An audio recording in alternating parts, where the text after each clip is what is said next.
Well, good evening, and welcome, and thank you so much for joining me tonight on Talk and Sip.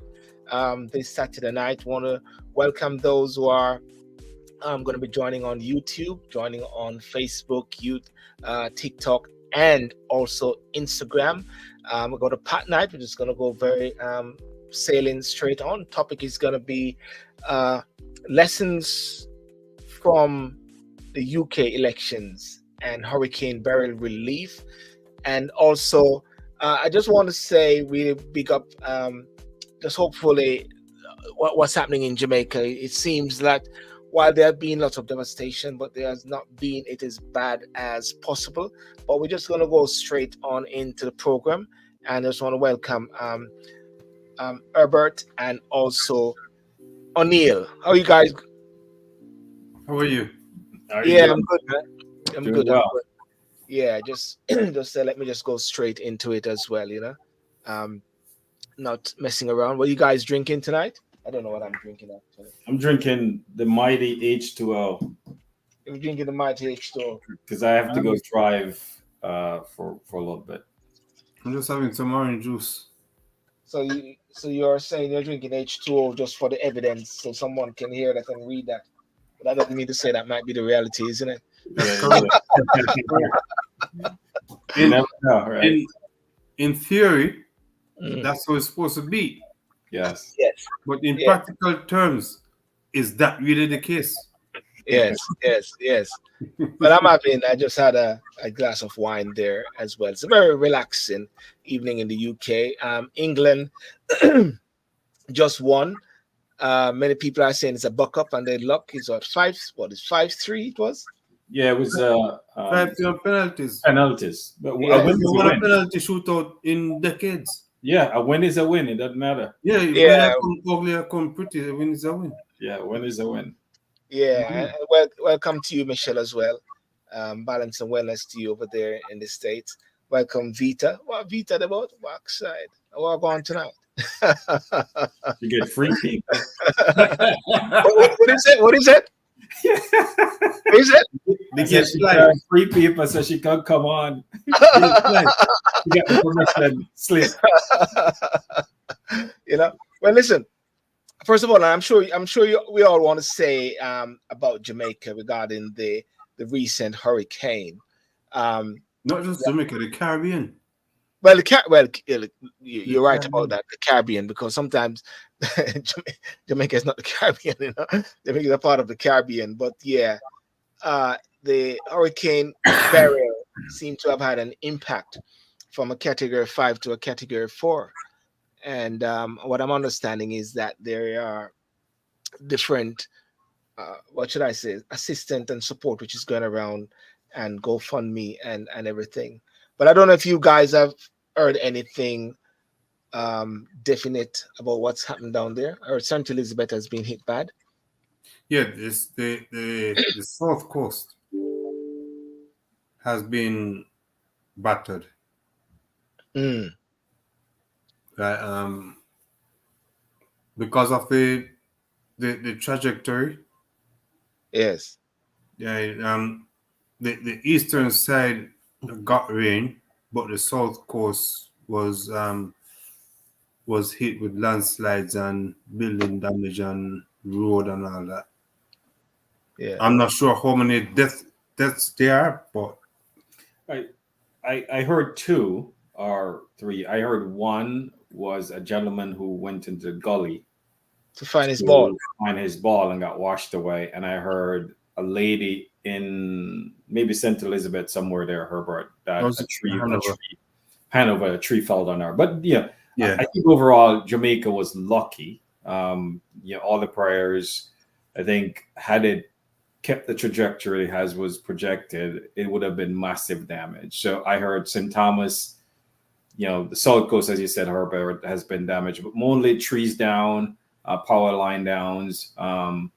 So it seems that they're in a mode of recovery and cleanup right now. But when you look at places like Grenada, devastated because remember, I think there was no mountain range to sort of protected them. So I saw some pictures where utter devastation in Grenada. So I think Jamaica came away, even though we have death and tragedy, but I think they came away much better than some of the other Caribbean islands. And it's just a matter of putting power back on. I saw somewhere that power was coming on, but I think there's a lot of trees that are down that they have to get down. So it's luck. So it was good luck. Yeah, it's a grenade that's been hit hard. Hey, sorry. I just was about to say Matthew. Oh, that's all Simone Johnson name on the year thing. Simone Johnson's a grenade has been hit hard. You're not Simone Johnson, Matthew. You're Matthew. He doesn't look like Simone. Matthew, can you hear us? He can't hear us. Hello, Matthew. I don't know. He's I think he's trying to work it out. Man, Matthew, can you hear us? I want. Okay. No, we're not hearing. But remember, yeah, Barbados has never been hit by a hurricane in decades. Yes. Because even the Bajans used to say, God must be Bajan. Right? But I don't think they're saying it this time. Yeah. Because this one was a weird one. Yeah. But I think what, some of the things that will need to happen, just like what happened after Gilbert. Gilbert was 87. 88. The structures, we have to build our structures, and kudos to Jamaica, because some of the structures, I think there are areas that I saw Herbert was places that has zinc, roof wasn't put on properly. Yeah.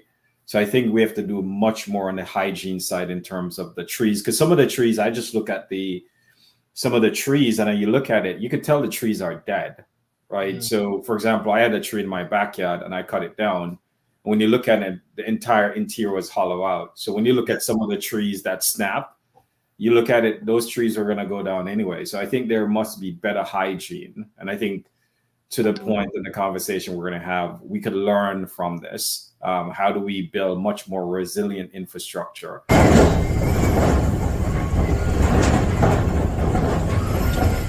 You know where that is?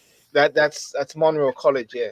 Yeah. How do we get the roofs? So I think there's much more we need to do in terms of building a resilient infrastructure that can withstand up to a Category 5 hurricane. I think that's the takeaway that Jamaica and the rest of the Caribbean has to, once they recover and everything, is that how do you improve the infrastructure? So when you have hurricanes such as this category, you're able to withstand it. Well, it's a culture, right? And we have to develop that culture, a culture for doing things the right way. Most of these properties that are being destroyed by hurricanes over the years are the ones where no planning permission was sought. The ones where a man wake up tomorrow and say he's a contractor, right? And because of this, more people are going to die in Jamaica because of shoddy work being done on residences. Yeah. Yeah. Go on. I hope with the permitting that has been put in place, Herbert, I think you might have some places, but hopefully, the lessons learned from this is that the Jamaican government, the local municipality community now starting paying much more attention to these structures, right? We don't just wait until a hurricane. I think it's proper education that can be done for folks in these community, especially these vulnerable community, because the folks in Jacksonville, in certain places in Manchester, they're not going to be impacted because their houses are built a certain way. I think it's most of the folks who don't have the resources. So how do we make sure in the rural areas, when they're building structure, to your point, right, they're trying to put roof over their head, how to make it in a manner that is resilient and it could withstand these things. So I think those are some of the things that the government need to put in place. Can I just welcome Matthew? Matthew, can you hear us, Matthew? Yeah, sorry about that last time. The device was playing up, so I changed. Okay, well, Very good. thank you for joining, Matthew. You're here in the Thank you. UK as well, isn't it? Yes, yes, I'm here in Yeah, London. yeah. Your voice is a bit low, but that's all right. We can Oh, just turn okay. it. Yeah, You have to yeah. turn up. Um, we were just talking about the hurricane, the feedback of the Yeah. hurricane. I don't know what you have heard from your side. Your family's back Um. home as well. Yes, I've got some family in Jamaica. I've not heard so much right now. I mean, it seems like my family live in the north, mostly live in the north coast, right? Like say Ochi and like Mabay side and everything like that. So from what I saw, the trajectory of the hurricane, it seemed to go toward the south of Jamaica, like past Kingston and over maybe like South Lamar side, and then on toward the Caymans. I think Yeah, that's the path I saw.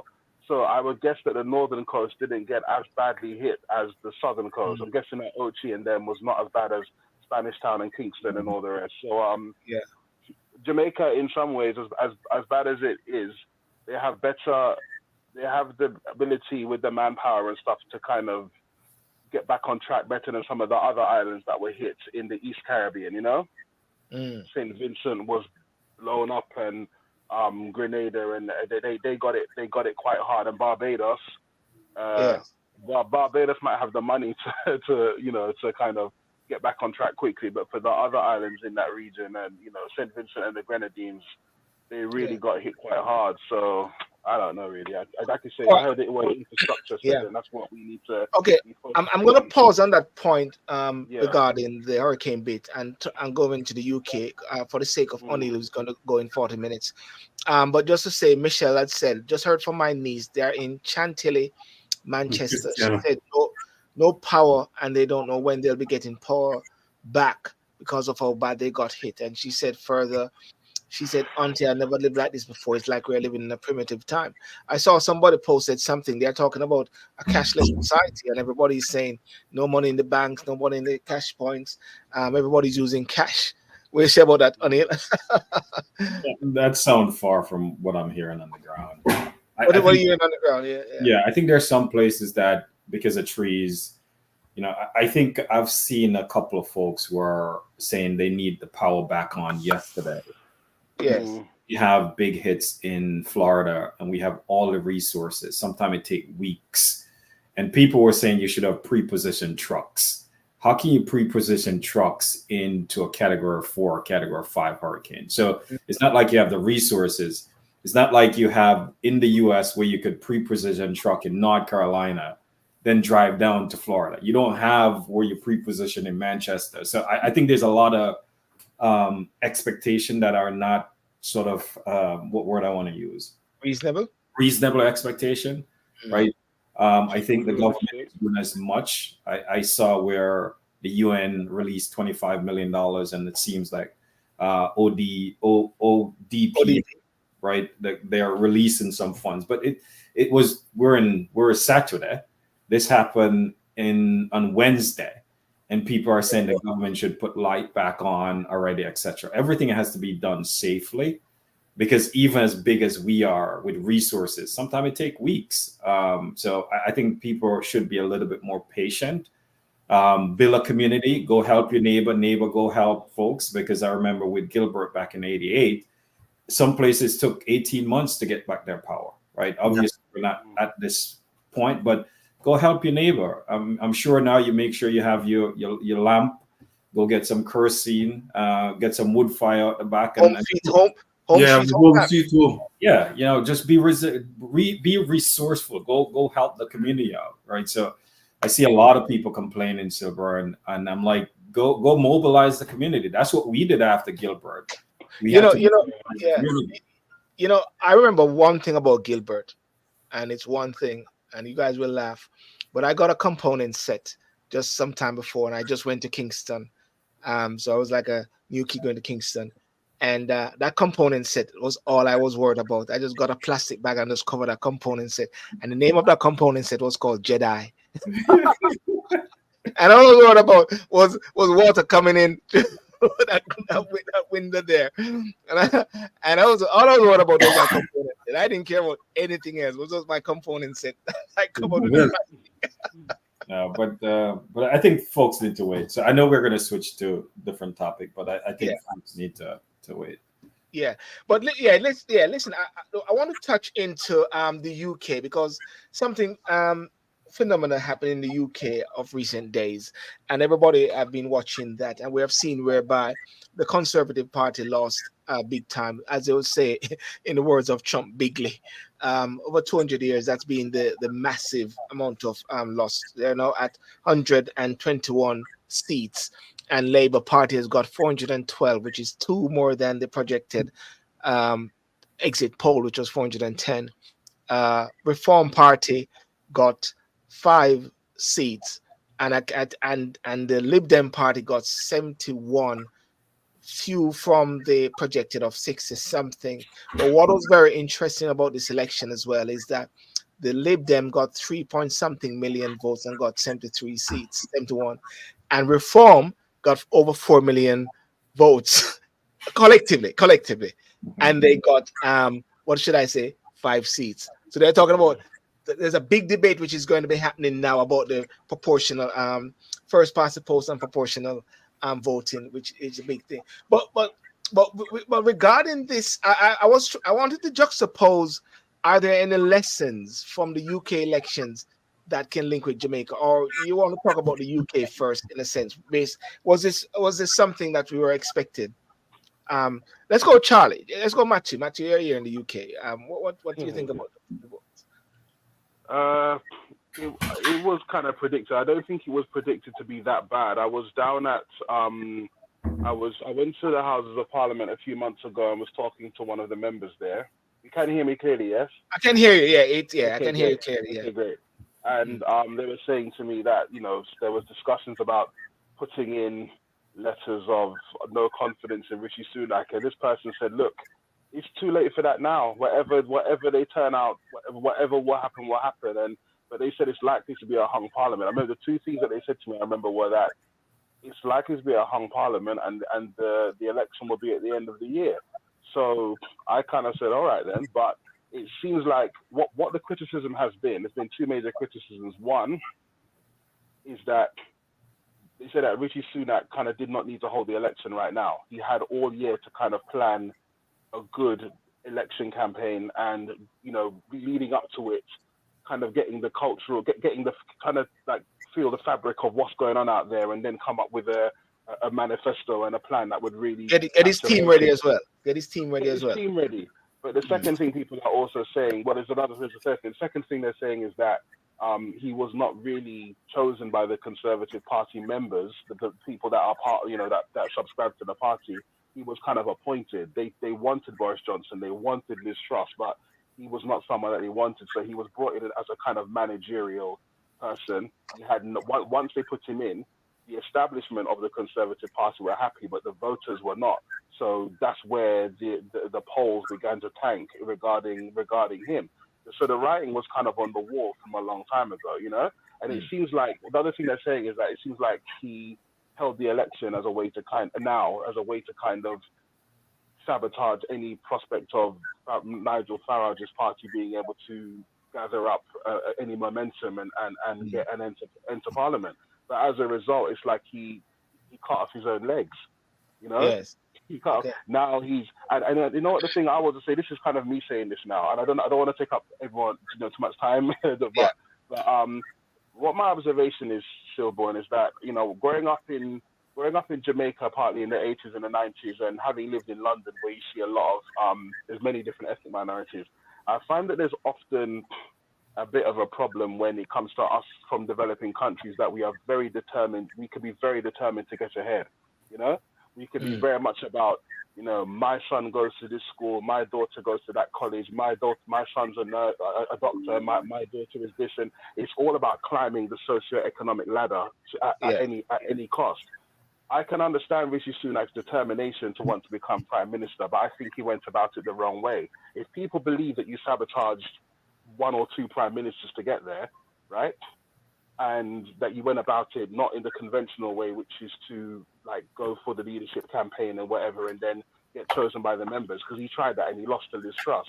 Then when you now I don't know, try to sabotage Nigel Farage, or you try to, just for the sake of being able to say, I don't mean this in a rude way, but whether it's us or Jamaican or Nigerian or Indian, whoever it is, just to be able to say that I'm now the prime minister, or my son or my daughter is the prime minister, but yet this is the end of it, is very Mm. embarrassing. And now we have a scenario where there's a very notable, recognizable ethnic minority man's face on the failure of the most successful party in the United Kingdom.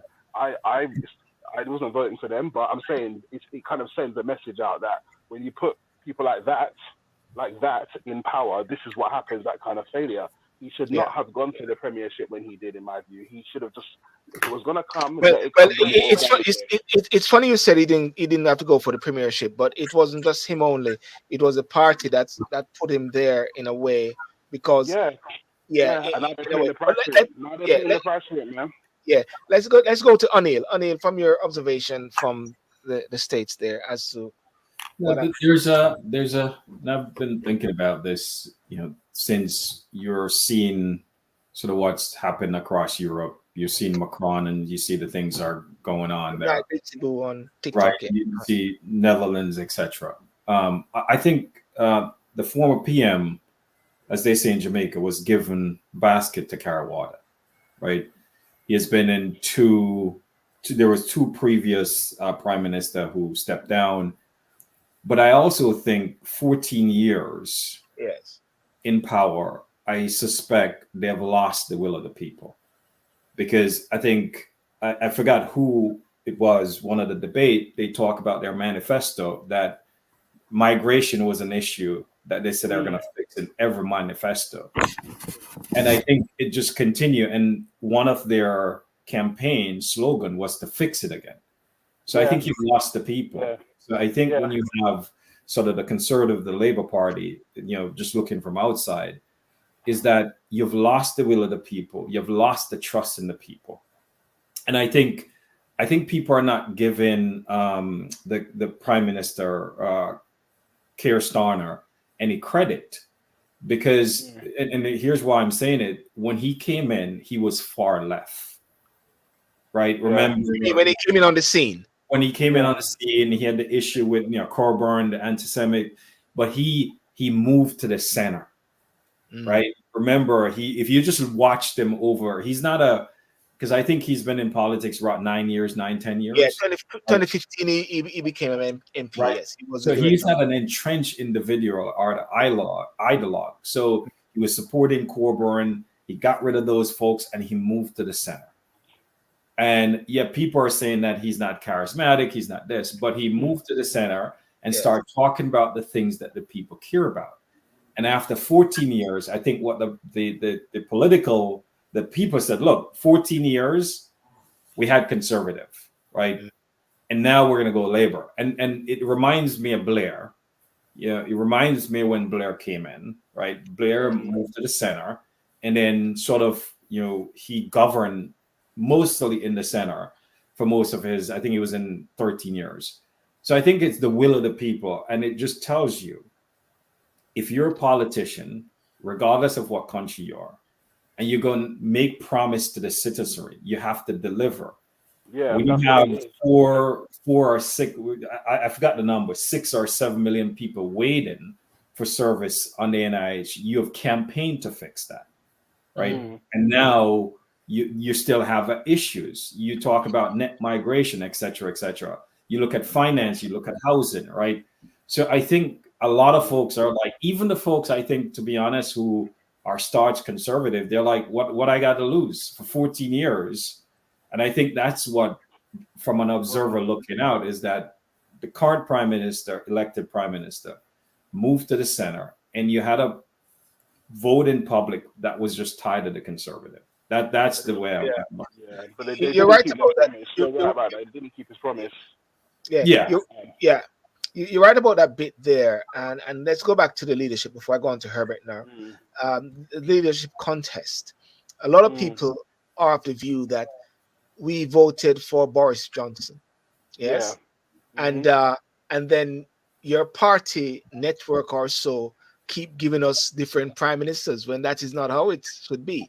But it's very interesting at the same time that the USA, as you know, Anil, has a presidential system where Mhm. you go and vote for a Trump or you go and vote directly for a Biden. Mhm. In the UK, that's not the case. It's a parliamentary system. Mhm. But what I found out is that the people vote like a president. It's that they're voting for a president. So that is why, even though we say, and I debate it all the while and say, well, listen, guys, you can't vote for Rishi Sunak unless you actually live in his constituency. But and then that is how it works, and therefore the party worked that out, and then he become the prime minister. But a lot of people got really peed off by that. That these amount of people, like about 50,000 people of the Conservative Party members, they are the ones that keep voting and getting these guys in, and then imposing them on the nation, and that is what I believe freak out a lot of people. Herbert. Yeah. Well, for me, I think Sunak becoming prime minister, as I said Thursday night, was a bad idea because up until when he stepped away, he supported Boris Johnson with everything that he did or said. Right? People lost faith in him even before he said he wanted to become the prime minister. Right? And if you look at it, 14 years, how many prime ministers have we seen from the Conservatives in that 14 years? Is that 5? Without one election being No. There were election. There was yes, there were elections. It is three without an election. It is two without an election. Which two? Am I correct? Cameron. Cameron won. Cameron won. Yeah. Theresa May won. Yeah, Theresa May. Yeah. It is Rishi Sunak. It is Rishi Sunak and Liz Truss. And Rishi and the lettuce. Yeah. Well, okay. Yeah, for 14 days. Yeah. Yes. 14 All right. days. She lost her seat. Five prime ministers. Five prime ministers in 14 years. Right. Yeah. That's. My point is, if you keep kicking the can down the road, it will make a lot of noise. But the noise it is making, it is so annoying that people want to get rid of the noise. Yeah. And that was what happened on Thursday. People want to hear a different type of noise, some noise with substance in it. Yeah. Right? The vote share thing you mentioned was important as well. Sorry, go on. Yeah. No, repeat that. Repeat that. Sorry, it was Silver that made a point that I kind of forgot to bring up, which is about the vote share, about how the Lib Dems got about 3.7 million votes, and I think Reform got 4.1 at least, but Reform has 5 MPs, 5 seats, and Lib Dems have 73. 71 or something. Right. So the proportional representation thing, which is what you mentioned, and I was just listening to a commentator talk about the different types of proportional representation there are, because they're not all the same. But this system cannot endure as it is, because 4 million votes and then getting 5 seats when somebody gets less than you, but they get more seats, just doesn't make logically. It doesn't make sense. Yeah.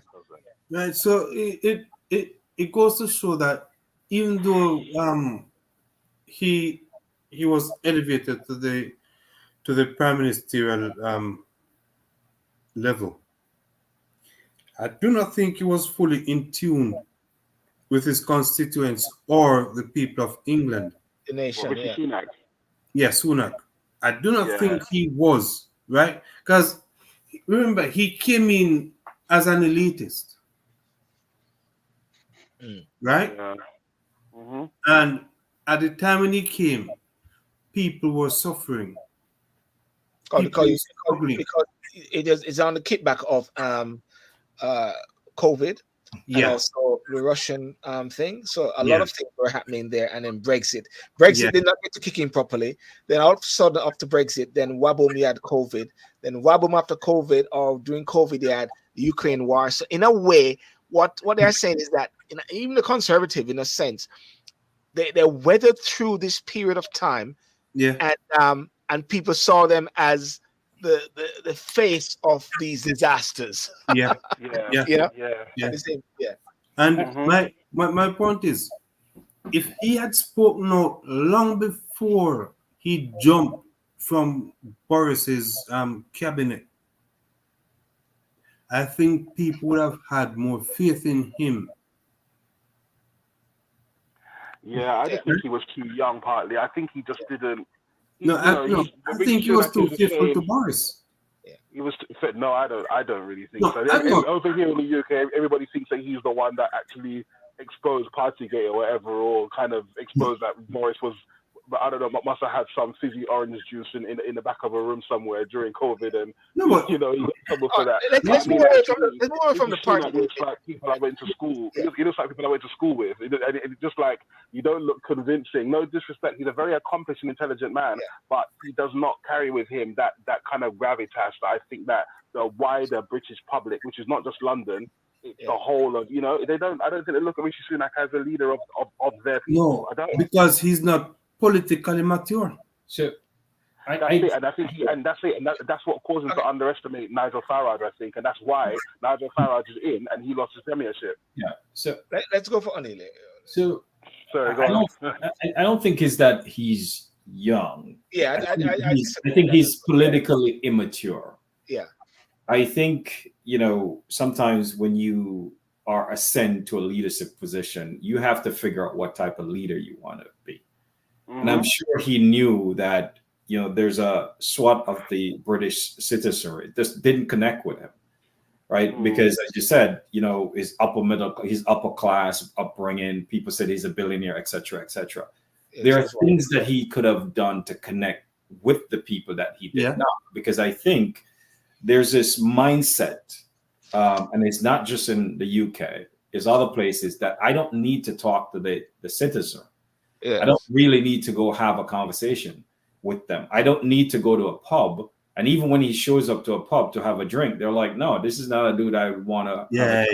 Yeah. While unconvincing, right, he just looked unconvinced. Like, come on, man. While you look at Nigel Farage, where it's like people are like, yeah, I might not like some of the things that he says, but I will go have a pint with him. Right, exactly. So Nigel Farage is a cigar pint drinking. One second, Matthew. Let only finish his point. Sorry. No, so I think those are some of the things, and I just believe and love how you guys, you know, in the UK, there are certain things that the voters were suffering from that the Conservative Party was not fixing. You have 3 million people who has what they call energy debt, can't pay their energy. Inflation has been going through the roof. The prices of food, with the war in Ukraine, you have all these things that has metastasized. To Silburn's point, you know, Brexit wasn't finalized, so you could see whatever benefit or lack thereof that comes from it. And I think there was just too many different pieces that there was no clear answer. So there was nothing that, so I was up in Oxford like maybe a month and a half, 2 months ago. And one of the sentiment was that the current government can't seem to fix anything. And when you have a town like Oxford, which is much more, you could call it, you know, upper in the middle class town in London, in England, and you hear people saying that he can't fix stuff, it tells you they've lost the voters. Yeah. And I think that's the issue, I believe, ultimately sort of cascade the Conservative, because the voting public did not have confidence that even if I give you another term, you're not going to fix anything. And I think that was the that you can overcome. So I think those were the perspective that was tough. And you sort of are seeing a theme across the electorates across the world, where what they're saying is that you're not listening to us. You're not listening to us about any of our concerns. You see it, you're going to see it in France, you see it in the Netherlands, where people say, hey, we have concern about, and all folks are saying, shut your mouth, we're fixing it, right? Yeah. And I think that's where you're seeing the popular, where I've always said, if you're a politician, you're there to serve the people, not your own interests. And I think what you're seeing over the years is people serving their own interests and not the interests of the people who put them into power. Yeah. And this is something that came, I'm going to come to you, Ani, and this is something, I made some notes over the couple of days, because I've been following it very closely, some of the pundits, what Keir Starmer is saying, what Rishi Sunak is also saying, and what they're actually saying is that the connection was lost with the people. The connection was lost with the people, where party became more central and more focused than the people. And when you see that there now, you're realizing that that's a major problem, because, as Keir Starmer said, politics can be a force for good. And a lot of people finally got fed up with the party, because and when you're seeing a situation whereby you're changing people, that's a reality. People are where they were fed up of changing leaders.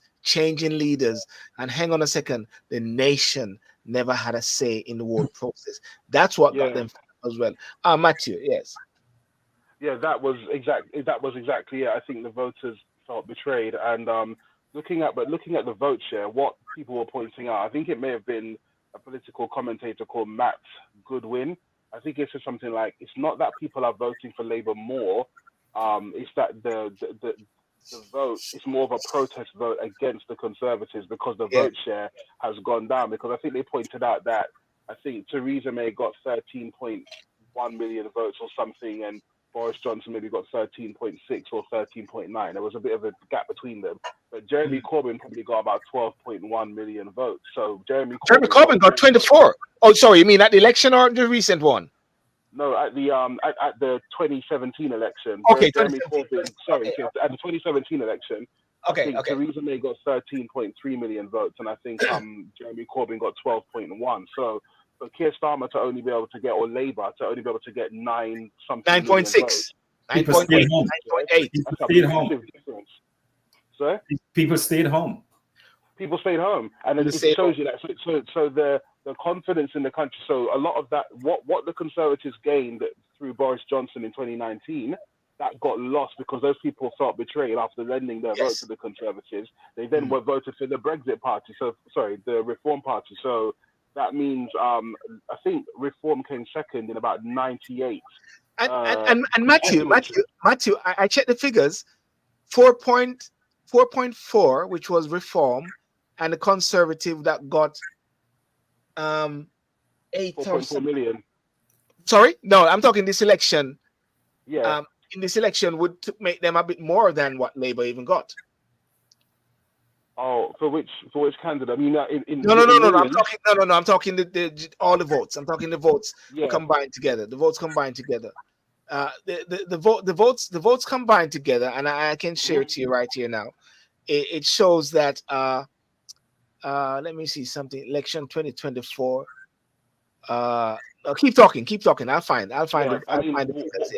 From what I saw in the numbers on the night, or I saw it in the morning. I went to bed early, kind of earliest, but it seemed like the vote share was Labour first, Conservatives, and then Reform, and then Lib Dems came after that. So that was the population of, that was the vote share of all the voters in the UK. So technically speaking, that would mean that Reform is the third largest voted for or supported party in the sense of votes. In the sense of votes, yes, in the sense of votes, but not in seats, but in votes. Yes. So but Lib Dems only had 11 seats. Lib Dems had 11 seats in the last parliament. They've managed to get that up to 71 with it, and 72, I'm looking at the figures. 72, and Lib Dem got 3.5 million. Conservative got 6.8 million. Labour got 9.7. So if you add the Conservative of 6.8, if you add the Conservative of 6.8, and you add the Reform of 4.1, that takes it more than what Labour had. So you see, what's happening there. But there's also there's also a stubbornness I'm finding with some of the remaining and old school conservative either supporters or establishment. They're still saying that the problem with the Conservatives is that they've been too far right, and this whole thing is going too far. It's like everything is far right now. If you have an opinion that maybe that woman looks nice in a skirt, it's far right. And it's like ethnic minorities aren't buying this nonsense. English people that are over the age of 50 that have a bit of maturity and maybe have some old principles that they stick to don't want to hear this nonsense. So by claiming that they're a far right party when they have the highest tax and they are socially liberal, it doesn't make any sense. That's not what far right looks like. I mean, what realm are we in here? Does anybody remember what far right really looks like?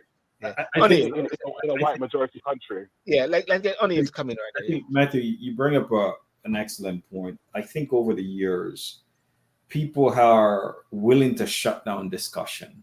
Yeah. Yes. Saying if you bring up a topic, whether it's you're bringing up to say, hey, you need to reform the NHS, you need to look at migration, all these things. People say, no, you're too far right. Yeah. But these are issues that people care about, and somehow Exactly. we have to figure out how to address them, right? Yeah. You can't say the folks who are way up, close to Scotland, because they have a concern about immigration, you're going to call them racist, for example.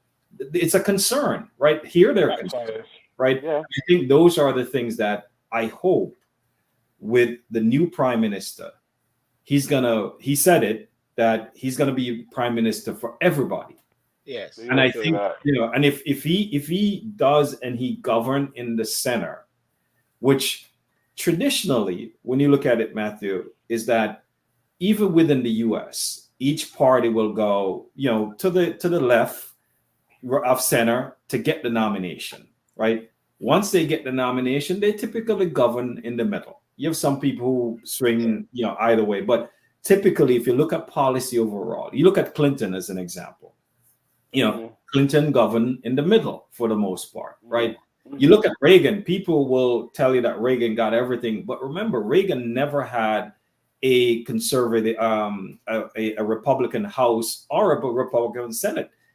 He had, pretty much a Democratic Senate and a Democratic House, but he was able to work. And I think that's what we have to get back to, is to do the business of the people and have the spirited debate. Because one of the things that I always love about the House of Commons is where, Matthew, you and I could go debate the points, and I'm trying to win you over, right? Yeah. We go write policy. Now we don't do that. What we have today is what I call political influencers. They're TikTok and Instagram influencer, but they're not willing to do the hard work of legislation to put policy in place that will impact. And that's what we're having. Yep, I agree. And you know what you mentioned right there is very crucial. And if you even juxtapose this and link this now with Jamaica, because are there any lessons that one can pick up from what happened in the UK with America, and the lessons that one can pick up from the UK and Jamaica? One of the things that I picked up on is this: after 2 terms or so, people get fed up. Is only say you're going? Oh, I think only say it's going. Yeah. After 2 terms, sorry. Even the prime minister get fed up. Prime minister get fed up. Yeah, because he has no fresh ideas. Yeah. Because you're regurgitating the same thing that you did. You said 2 years or 2 months ago. Yeah. Right. Yep. Our attention span to repetitiveness is very limited. Yes. Right. Come with something new. Come with some fresh ideas. But you can't do that without offending people nowadays. This is the problem. Like, if you do talk about immigration, then you'll see this being racist. If you talk about wanting to adhere to Christian traditional values, you'll see this being bigoted and discriminatory and anti this and anti that. And I think as a Caribbean community, as Afro-Caribbeans, as ethnic minorities, we need to be mindful not to jump into the river with this thing, because we'll be carried away with it. Because listen, Jamaica's in quite a difficult position geographically in the Caribbean, because we are a small island that is surrounded by countries that have got their own problems, much larger countries, Cuba, Haiti. Some of Jamaica's problems are self-inflicted. Definitely, I agree. But what I'm saying with this, because I sometimes hear people from an older generation here in the UK saying that, politicians talking about immigration, they're just racist, they don't want black people here. But you see, that can be taken over to the Caribbean in 10, 15 years. What if we were told in Jamaica that we had to take people from Haiti in large numbers because we are richer than they are and they're No, unstable?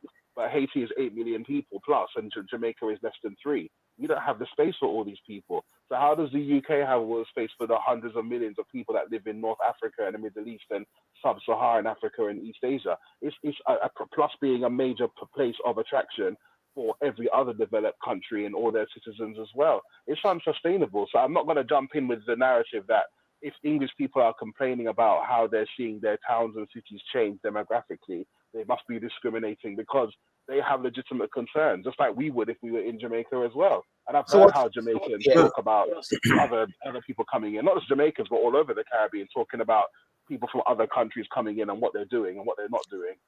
So what you're saying then, Matthew, is Mm.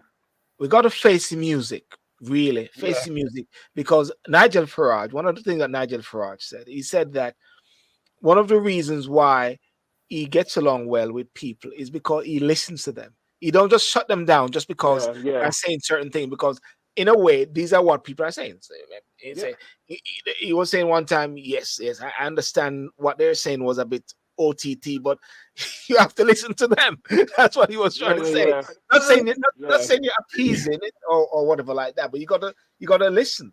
And I believe Yeah. one of the key things that was a downfall in this particular election, and I believe what Keir Starmer is trying to actually grapple with, is when he said that, and even if you did not vote for me, and he said, in fact, if you didn't vote for me, I'm here for you. Mean to say that you want to listen. So we're going to watch to see how much he listens, but also at the same time, the action doesn't have to follow through with the listening, because now you're in government. Now you're seeing the figures.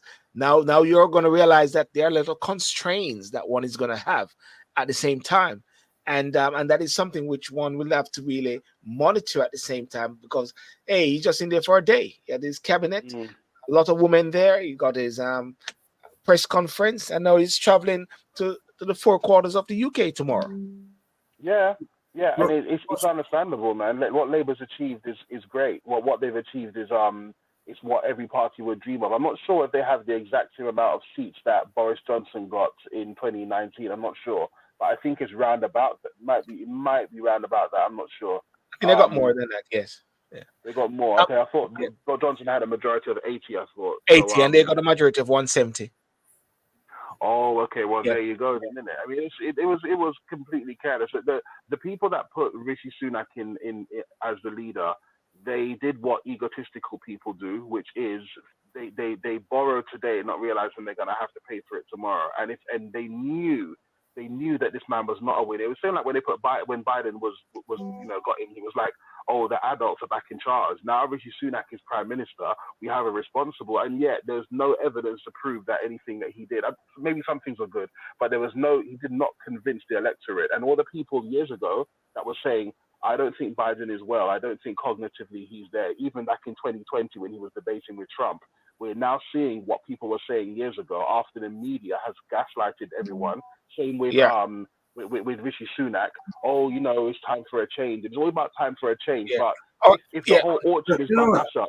Matthew, let Herbert, let's get Sorry, Herbert coming. sorry, yeah. I do not think the British Isles were created to be run by anyone other than someone who is white. Now it's very interesting what you say right there, because a lot of people would shy away from saying what you just said. And this is the same thing which is happening out there, whereby some people are being very political correct with the term. But what you have said there, Herbert, is what a lot of people have been saying under the breath. I mean, let's look at it. Scotland. Yusuf. Yes. They did everything to find an ounce of dirt on his shirt. Yes. Right? They did it. He's no longer around. They're trying with the Wales guy now. The Welsh guy. They're trying with the Welsh guy. Even before he went in. Even before he went in. The first minister for Wales. For Wales. Right. Wales, yeah. Is he Ethiopian? Well, let's say he's black. Yeah, okay. He looks Yeah. East African. Yeah. No, when Sunak came in, the first thing that they did was say his wife is living free in India because of the non-dom status that she had. Mm. Yes, Mhm. and things have never been the same since. Hmm. Because you cannot be telling us in England to live a certain lifestyle when when your wife is living here but is not paying the taxes here Yeah. and is Yeah. benefiting. Hmm. Yes? Yes. Yeah. So Yeah. whereas Boris could have said and done anything and people look past it And laugh it off. and laugh it off because he's Boris. I think Boris got Sunak, dragged a lot more than Rishi Sunak did. I think the generally speaking, the mainstream media and they were very. I think they were apart from his wife apparently not paying taxes in the UK, but besides that, None there done. wasn't really any scandal with there wasn't really any scandal no, with Rishi Sunak. I would say no. he just One you know scandal on someone who's not white is one scandal too much. yeah often it is that, but no one's gonna be perfect. Nobody Yes? will sit in that chair and not have Yeah, something with them, listen, which is a bit you know they compare Boris to Sunak. yeah he had a lot more scandals. Boris had a house full of scandals. Yeah. Is it And, Trello? pe- Scandal bag. and Trello? still and Still a lot still of yet, scandal bag. yet people supported him. He was a likable character because Boris was a public school educated, blonde haired. All right, he wasn't like a cockney at all, but he was just someone that the British public. No, I no. mean, he managed to Boris become mayor of London, which is Boris surprising was a that he class managed to clown. become mayor. Hmm? Boris was a class clown. To some degree, yeah, but I think some of Yes? it is also put on. No, no. I'm not going to say yes to the Herbert. He's saying No, no, no, yes. no, no, no, no, no, no, I no, understand that. no, I understand that your perspective. I wouldn't say he was a no, clown. no, He's a no, brilliant guy, but no. very yeah. Listen what I'm saying Mm. is that the way he carries himself, the way he spoke as a prime minister, the way he rumbles along as a prime minister. If that was Rishi Sunak, Oh Oh yeah. yeah, Oh yeah. that wouldn't Oh have. yeah. Yeah, Oh yeah, yeah. definitely. Yeah. I mean, you could be he Understand. would not quirky have characters, he but would not have sailed. He would not have been able to walk from 10 Downing Street Trafalgar to, Square. to Trafalgar Square. Yes. no, I mean, Yeah, because there's the he would not elegant. have been Sorry, go good on. enough because he did not carry himself decent enough But I to think be we prime sometimes minister. get fooled by the slick image. I mean, like Jeremy Hunt, who was the Chancellor up until 2 days ago, he has always had that very elegant, That British poshness. Savile Row look to him. He always has. But he was not someone that people really liked or connected with in that way. But Boris Johnson, the messy, unkempt hair and being kind of plump and out of shape and all of that, he was just like a lovable rogue, I guess. He just was someone that people liked. So You the know, question. So the question. Jacob Rees-Mogg Yeah. was liked as well by many people, but Jacob Rees-Mogg had a character to him that people seem to draw to that Jeremy Yes. Hunt again didn't have. So it's very odds and ends of it. You can't always So tell. okay. So the question then is this now. What are people Mhm. looking for in a leader? Let's say for the UK. What are people then looking in for as a leader? Is it a guy like Farage? No. No. It depends. It depends where in the UK, I suppose. The big cities, not so much because the big cities are obviously very multicultural. Many of the people don't. You see, what I think helps Silborn really is that when you look at someone who is representing your country, they need to look like they come from it. Do you understand what I mean? And I think like we we, as ethnic minorities who live in the city, we often forget that there is a bigger country out there with fishers and farmers and the The countryside and all of heartlands, this. the Yeah, we don't heartlands, know the this. We red don't really wall. know this. Yes, Exactly, we yes. don't really know this part of the UK. We think everything is just getting on the Jubilee line or whatever, and that's not what the rest of the 60 We think the million UK is population. London, and London is a minor percentage. Exactly. Exactly. And because we are like that, we have less people, we have less family members that are scattered across the entire UK. So Yeah. this country, although it's our home, it does not sit in the heart as much as it does for the British people. So when they see Nigel Farage, he will remind them of their cousins or their uncle or their nephew or their grandfather. They have that connection. And so ultimately, people are going to gravitate towards that if there is an ethnic minority person who is relatable and likable. I don't see why the British people wouldn't support him. I mean, we have had a culture in the UK for years where many of our pop figures have been black and Asian people, Matthew. especially black people. I think we can draw it, but we have to have we have to come across that we actually respect the UK. We're not just looking at it like why England is Babylon and we have to just get our money and come out of here. We can't come with We're that not, we're nonsense not, we're because not gonna it's not vote. working. We're not voting on this system, yeah. Listen, me now because Matthew, them are Babylon, them are, that's not Let's see what working. Herbert says. Herbert, we say. remember, Yeah, sorry, go on. Yeah. remember, everything came to a head in 2016. Yes. Brexit, Yes. right? Mhm. Remember, it was Cameron, Farage, and all them Mhm. campaign heavily Yes. to leave the EU because of Cameron didn't vote to leave the EU. no. That's when He Cameron resigned. started it. He started it. He gave the referendum. No, He he gave the gave the referendum, referendum. but he Yes, he he was started it. supporting to Remain. He was supporting Remain. No. Yeah. Cameron started it because he was busted for the secret bank accounts in Panama. Oh, okay. Okay, Yes.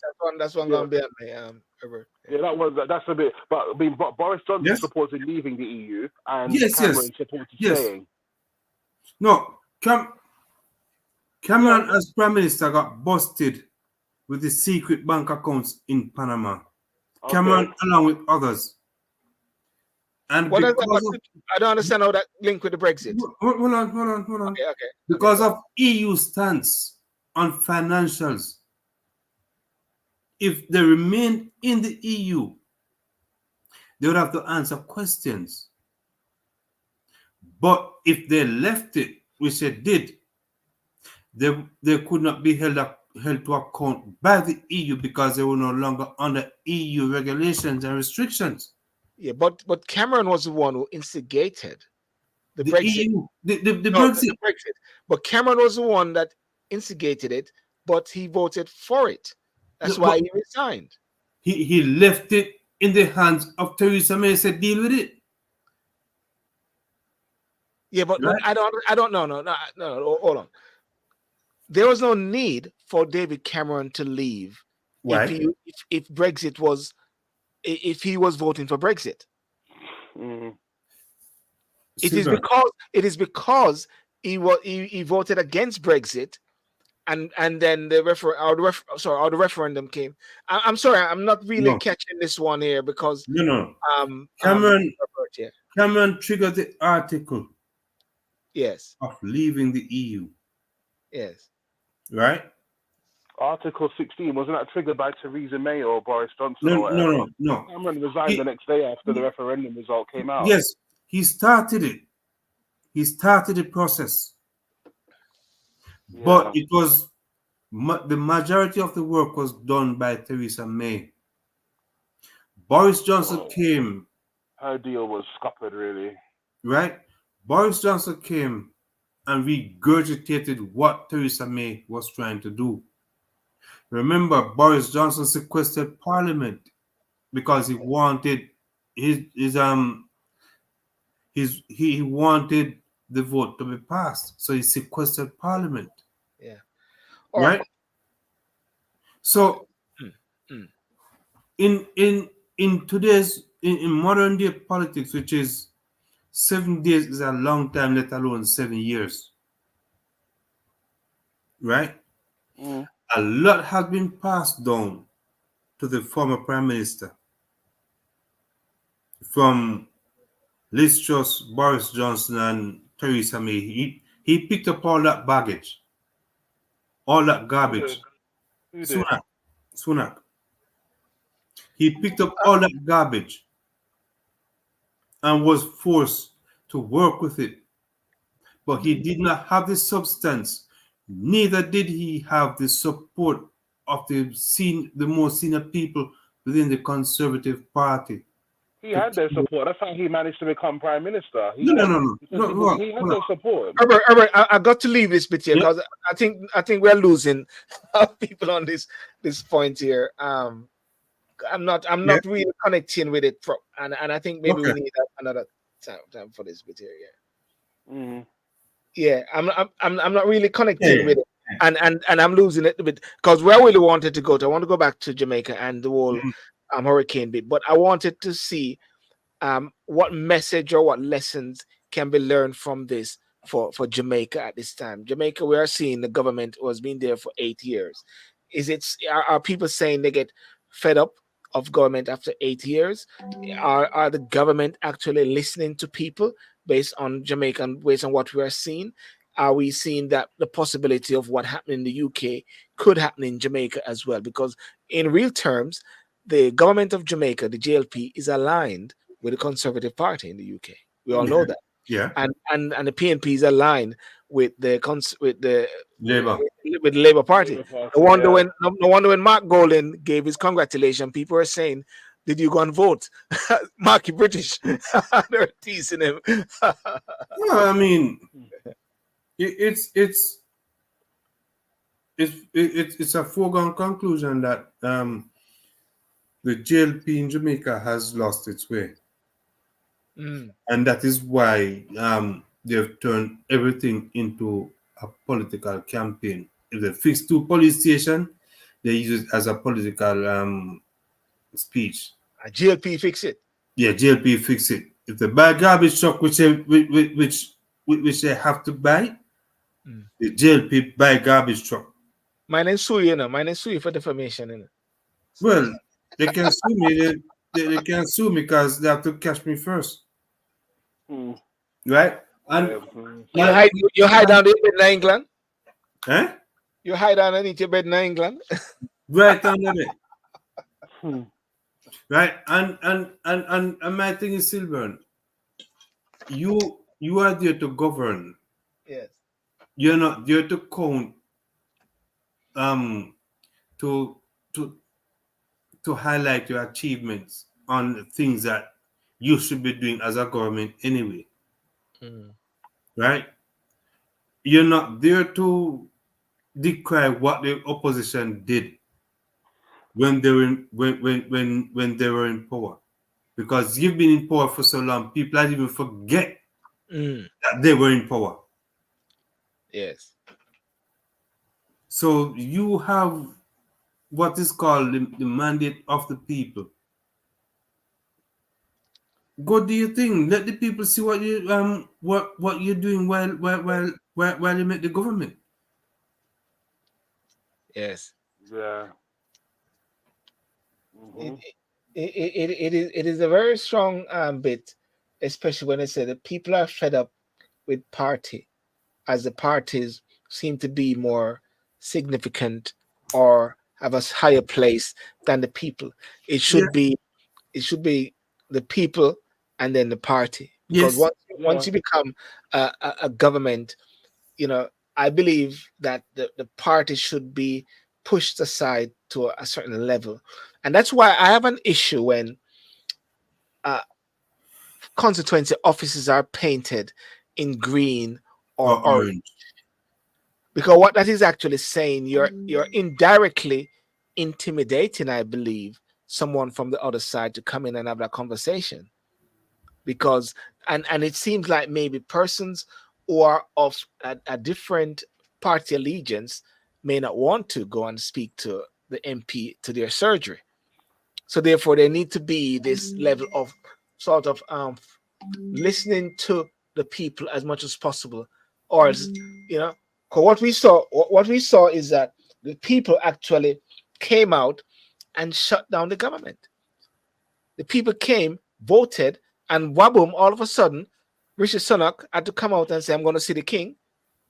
Keir Starmer had to come out and go and see the king, and the king had to come back. And within a day, waboom, that was done. Within a day, cabinet was in place. A change, just like that. Silver. Yeah. He was ready. You see, Keir Starmer was ready to go. He was ready to go before.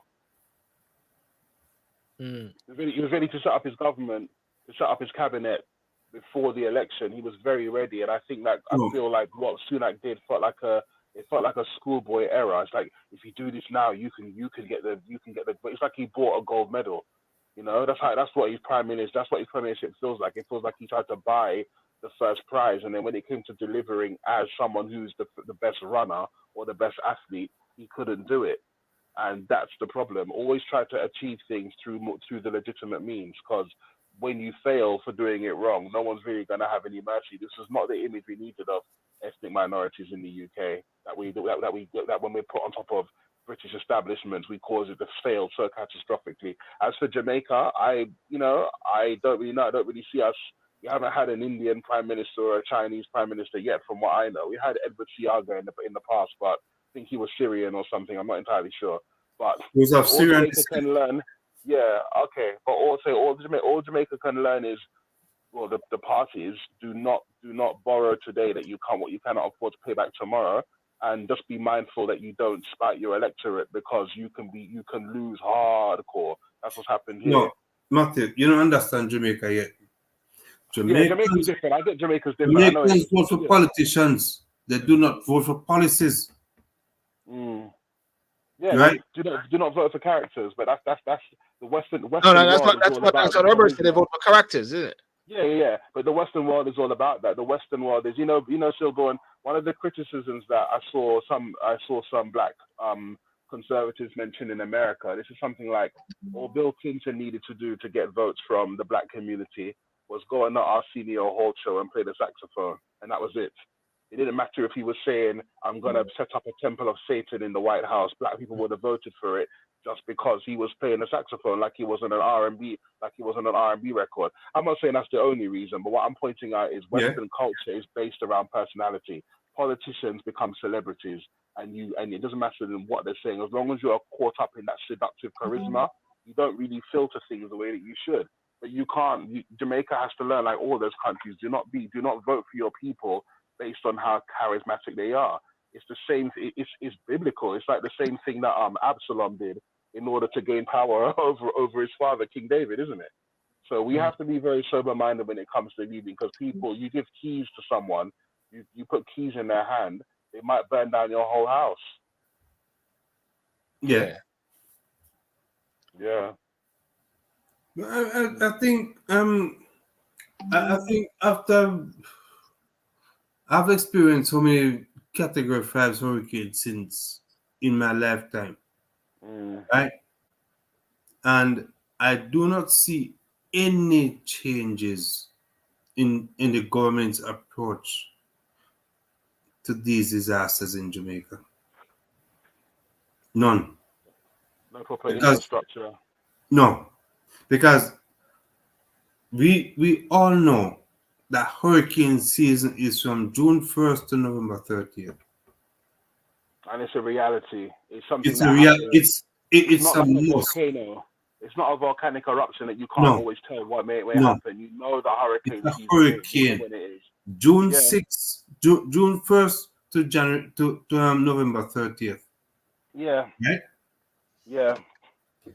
But this one came unprecedentedly early in July. Okay. You're normally looking at September, the middle of September for a Category 5 or 4 hurricane. Right? Yeah. And from what I read in Jamaica, it caught the government flat. Right?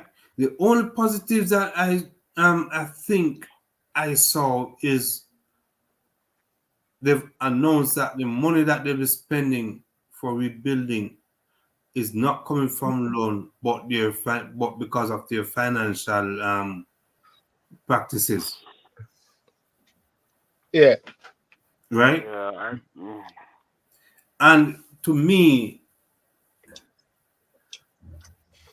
I do not think that is enough to stretch across the island. So Yeah. someone is going to be left out in the cold. Mm. And I'll never. Sorry, go on. Yeah. why is it that it is taking so long to mobilize all the essential services after the devastation of the hurricane, which only lasted a day or two or a night, Yeah. I and don't for people understand to it. be out of electricity for more than a month, where Yeah. in Jamaica crime because of the lack of electricity can rise in a weekend. Yeah. I just. I don't know what's happening. I miss what maybe you guys were saying at the beginning of the talk when it comes to Yeah. infrastructure. I mean, I think from what I understand, the tourism and hotel businesses only pay 10% tax in Jamaica, which I think is a lot less than what normal citizens pay for their businesses. GCT is 15%. Yeah. Sorry, what is? G- GCT is 15%. General Yeah, consumption tax. yeah, Yeah. it's generally. So all of that, and you're thinking these multi-million pound hotels that are raking in maybe hundreds of millions of dollars every single year, like US dollar level currency, and you're thinking across the Caribbean islands, whether it's the popular ones that have got big tourism industries like Antigua and Barbuda, Saint Lucia, Barbados, and Jamaica. Where is the agreement with these hotels that they have to, if they're going to be building these palatial residences in their islands? Where is the agreement that they also have to contribute to the infrastructure of the islands as well? Because the hotels are mainly safe, but Well, everybody there's else a who lives on the island and comes from there, what happens? well, I Zero don't know. time. I don't know if this is where the funds go in, but there's a tourism enhancement fund, Okay. which they say they use for these things. But I don't Yeah. know. I mean, as a matter of fact, I don't know about the level of transparency on those things, whereby Yeah, if exactly. people ask for freedom of information, that people can actually get access to those things. Yeah. It is just like now regarding the help that people are going to be giving to Jamaica or the Caribbean. Mm. I can see a few GoFundMe are going up. I saw White Yardy was sending something around. I don't know if I have that video there. Was saying their GoFundMe. I see the High Commission sent something as well. There's a note I got from the High Commission, and what it says is that a dedicated bank account has been established to facilitate donation from United Kingdom for Hurricane Beryl recovery effort. These You will know, ensure you, that. you know, Grenada was doing it. Grenada High Simon, Commission Yeah, in West Kensington was doing it as well. yeah. in my opinion, Mm, right? I would not contribute. Let me tell you why. mm. And I've said it to you before. We Jamaicans living overseas, we cannot voice our opinion on anything that is happening in Jamaica that Mm. affect us. We cannot vote. They shut us down. Yeah. If we want to vote, we have to buy a ticket and go to Jamaica and vote. Mm. Okay? Now, Mm. our only purpose, the only purpose that we serve the Jamaican government is in times of need like now. Put your hard-earned money into the bank account so we can look good. The High Commission is requesting financial contribution to be made to the following bank account: I'm not XY doing it. correspondent bank Barclays, blah blah blah. I'm not. Yeah, I'm not doing yeah. it It until yeah. Mm. until we in the diaspora or people living overseas can vote electronically. If they want to, giving people the option, the choice, if they want to do that. Give us the choice to vote from Mm. where we are, right? What do you think Yeah, about that, I mean, Matthew? Matthew, what do you think about that? What I think about us voting remotely. No, no, no, no. What do you Um, think about what Herbert said? I mean, as I mentioned, that there are bank accounts which are established, which are open up. There are GoFundMe which are there for mhm. people to send money to Jamaica. And what is so interesting it is send the money to Jamaica. You know, you're nothing else. Uh, And you know, the transparency Mhm. or whatever like that, where it's gonna go and things like that. I'm not That's saying part of the problem. I'm not stopping people from doing what they want to do, but I tend to have that reservation sometimes of just taking up money and just send to Jamaica, just Yeah, like yeah, yeah. It's a legitimate concern because we know that it's very opaque and that corruption is a problem. And if we send down, even if we were to get together £1 million as Jamaican Brits or 10 million, we just don't know where it would go. And that's really again a failure of how our society has been run over the decades. I think like what for example it's a kind of different scenario, but it's just an example I think is relevant. Obviously, Israel has issues with its neighboring countries, right? So because certain things are just not changing, whether it's a tax or whatever it was, they built bunkers. So now, if there's ever a problem, now there's going to be an airstrike or whatever it is, or one country has a conflict. Everybody in the local vicinity knows where they can go from their house to be safe if there are going to be missiles raining down from the sky. Regardless of what you think of Israel, any country could do this. We know in the Caribbean, as we said, that hurricanes are a problem. Trinidad is out of the hurricane belt, really, but the rest of the islands very much can get hit. Why do we not have anything similar? Why don't we have shelters that we can really go to in the case of we just don't really seem to have it there? But yet there's more hotels being built. Those areas are beautiful, they're well looked after, and the people stay neglected. And I just feel like it's reflective of how things were almost during the days of slavery. yeah, Matthew, It's because different, but it's you know. I mean, I can't hear you. I'm sorry, I can't hear you, Silburn. no, no, no. sorry, sorry, I realized I was muted. Yeah, I just wanted to come back to you regarding the shelters because Yeah. a mayor Swaby, I believe, they were showing images of shelters which were set up in Kingston to deal with the homeless persons as well. Yes. Yes. And I believe at the same time, the country had a map or so a list of different places that people could go to. So I've got to say Of that hurricane proof shelters. well, it must have been. I, I mean, I'm not going to tell the government or the ODP what it should Yeah. be. It must be hurricane proof shelters that they had Well, set that's up what I meant. for Sorry, persons. I Yeah, meant bunkers. Like what they've got bomb bunkers in say Israel and other places in historically yeah. in Europe as well. Bunkers that can at least can take the blast of a bomb if it happens. We should have more of that in the Caribbean. Bunkers and shelters that are able to withstand hurricanes better. They don't have to be glamorous. They just need to be well, strong. That's And you're Matthew, all. talking But I because don't see it. hurricane is a natural thing that happens It is. It's regularly something that exactly. It's something every. that we It's cons- cannot. Yeah, a yeah, volcano. Maybe an earthquake and a volcano. We can't really prevent that as much, but we know that hurricanes are coming and they can be absolutely devastating. So we need to have infrastructure. That's not hard. It's not hard. Where's all the money going? no, Matthew, Jamaica is not a country of 100 million people. It's not India. We are a, no, Matthew. but we the are thing, small countries. We can look after our people. We can. yeah. What year did you leave Jamaica, Matthew?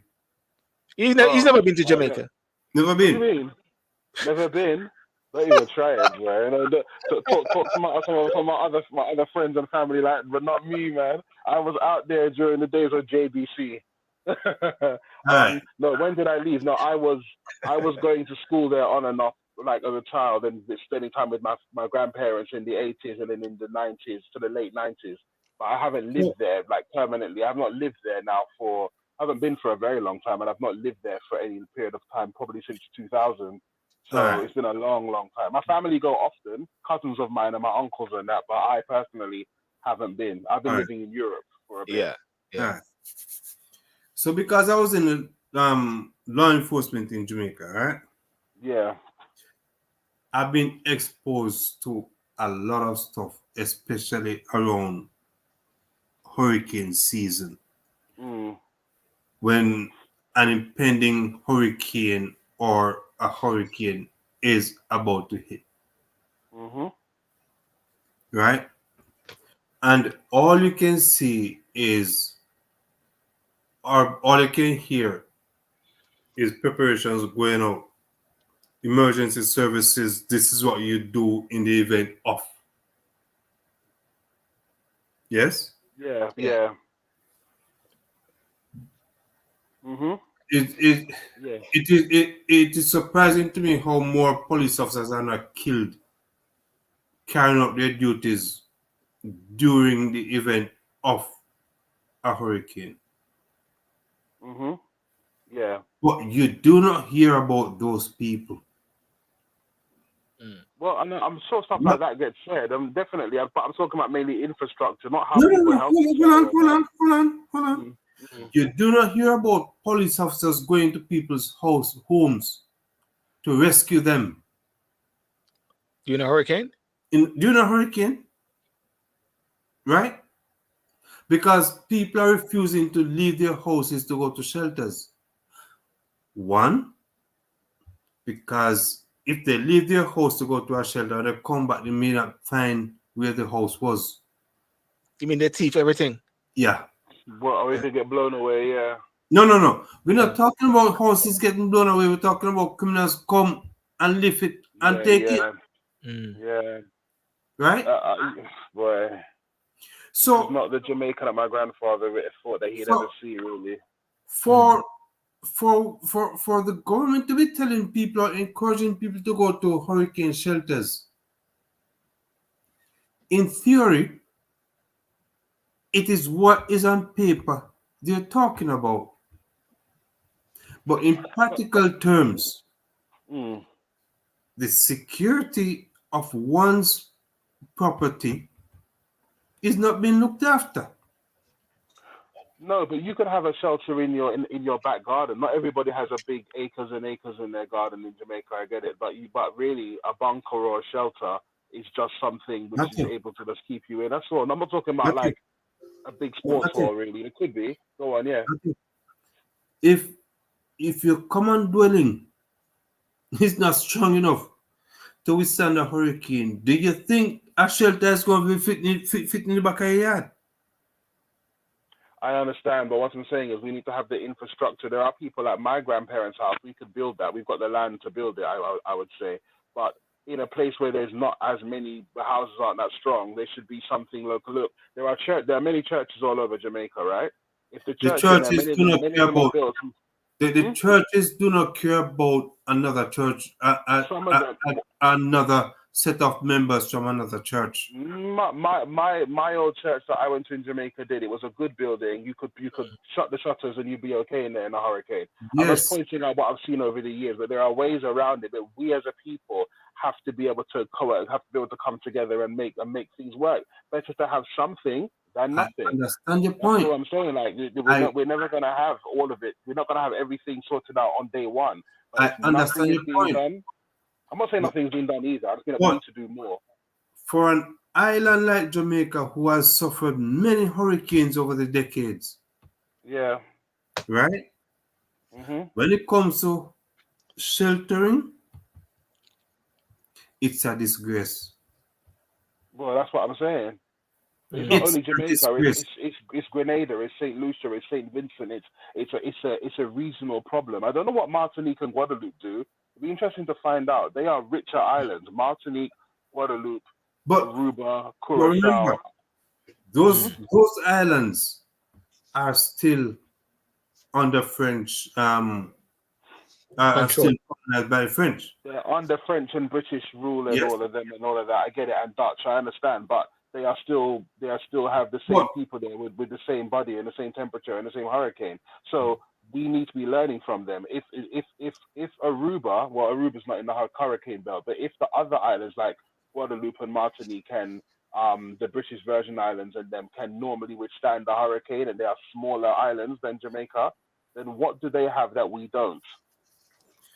cohesiveness. What are they? Well, then that's the problem, isn't it? It comes down to the people again. We have to pray this thing out of our countrymen because we're You never can gonna pray, progress like we Matthew. should.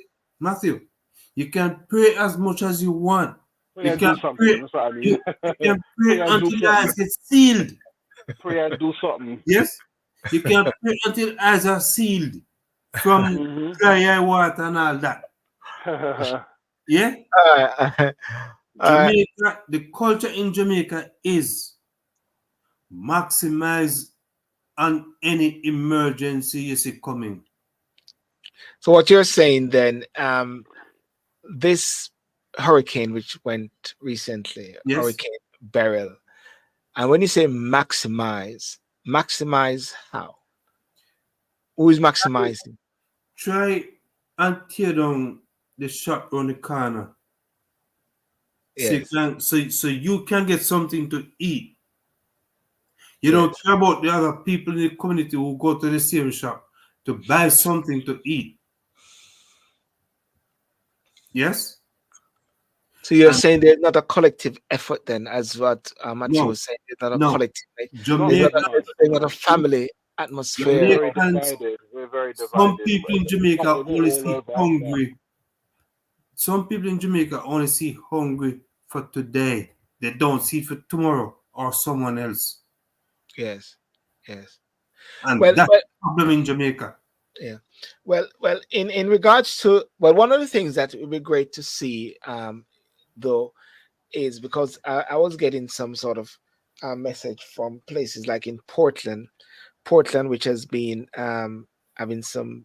Where is what's her name? Got this message here. It's saying like, oh, where is it? Just spoke with the mayor who said the damage in Ricky Portland College is bad with roofs off and some houses down. They're You preparing call a for cottage in for- Clarendon. no, this is, oh, Portland College is in Call a Clarendon. cottage, yeah. So Oh, Clarendon, oh, right. Okay, I thought, oh, Portland. Okay, you I see, assume it you was see, Portland. you only know Otrius and its environs. Yeah, some persons still in shelter and food from MLS being distributed. Hospital is very low on water um, as well. So there's a lot of trying to understanding as to what is going on. I mean, I see some different comments, political comments, like saying the prime minister is up and down, and also Mark Golden is also up and down as well. I wish one of the ways that there would not be this sort of politicking when this is happening, but Mm. the government and the opposition and work in concert, in a way Yeah. that sort of shut down any sort of political division or sort of capitalizing on this politically, for the I don't sake of the say, people. Yeah. I wouldn't say it is political. The only way you can get a true assessment Mm, of the damage is go see for yourself, yeah. right? People can take pictures and send to you, but pictures can also be doctored, Yes. As a matter of fact, right? some pictures you get sometime when this is happening are pictures from or videos from other previous hurricanes Hurricane, as well. yeah. Yes. Yeah. So Mm. for the prime minister and his counterpart to be out touring the damaged areas, right? It goes to show that even though they may be touring their strongholds or Yeah. Yeah. right, they're still out there looking at the damages, making assessment, making an assessment of what is needed. Yes. The sad reality is, after next week, that's where it stops. Because if after every hurricane, the, whichever prime minister it is Yeah. had gone out there and recognized that the buildings that people are living in needed proper building control measures. Mm, You live in a hurricane belt. You yeah. need to live in a building strong enough to withstand a category 5 hurricane. Mm, And not a little structure where you put it up after the hurricane gone and next year it blow down again. you have to put up another one, Yeah. right? You have your planning regulations. I lived in Cayman in 2004. Category 5 Hurricane Ivan. And after 2004, the building regulations changed drastically, Yes. right? Where one can stay in their house if it's in a certain area and feel safe because your house is built to withstand a Category 5 hurricane. That doesn't happen in Jamaica. Yes. That's what I mean. That's what I'm saying, really. Yeah. Like, it comes down to legislation and the moves. I mean, Cayman Islands is very rich, you know. I get it, but Was very rich. Was. yeah. Was. You're in the Cayman, weren't you, Robert? Yeah. What job were you doing there? I used to be a police officer there. Oh, amazing. Okay. Right? I'd love to visit one day. What they recognized after 2004 that the buildings were in need, the contractors were in need of regulatory control, and the developers. So the measures that they put in place was to protect people's investments as the years roll on. Yeah. Yeah? In Jamaica, it is not like that. Everybody want to eat a food in Jamaica. This eat a food mentality must stop in Jamaica. It has to be addressed, though. It has to be addressed from the. It's a messy. It's a very messy situation. There's a lot of It has hope for become Jamaica, a but there's a culture. lot of problems. It has become a culture. And if the powers that be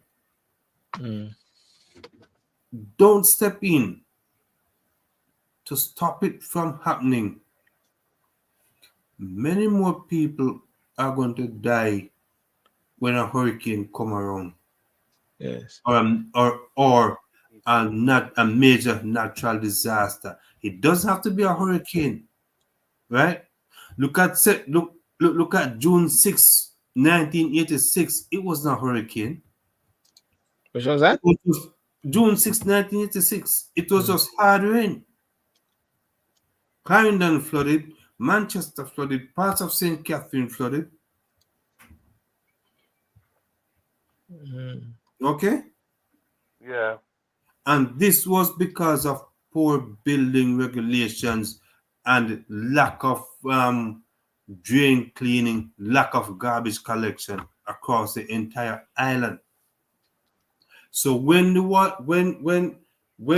heavy waters are supposed to be running away in the drains and gullies that are being provided, they can't because they are blocked by old fridges and old cars and old trees, tree trunks and all that. Right? Yeah. So these are the it things. starts from a community. It starts from a community level, really. You know, that's why I think local councils can be good. Jamaica have local council elections as well. Yeah, they had it recently. They had it in February. Okay, but so I don't, as a council is effective enough. Yeah, you need local councils. councils. I was in Jamaica in February, and a woman took me. Where are you now?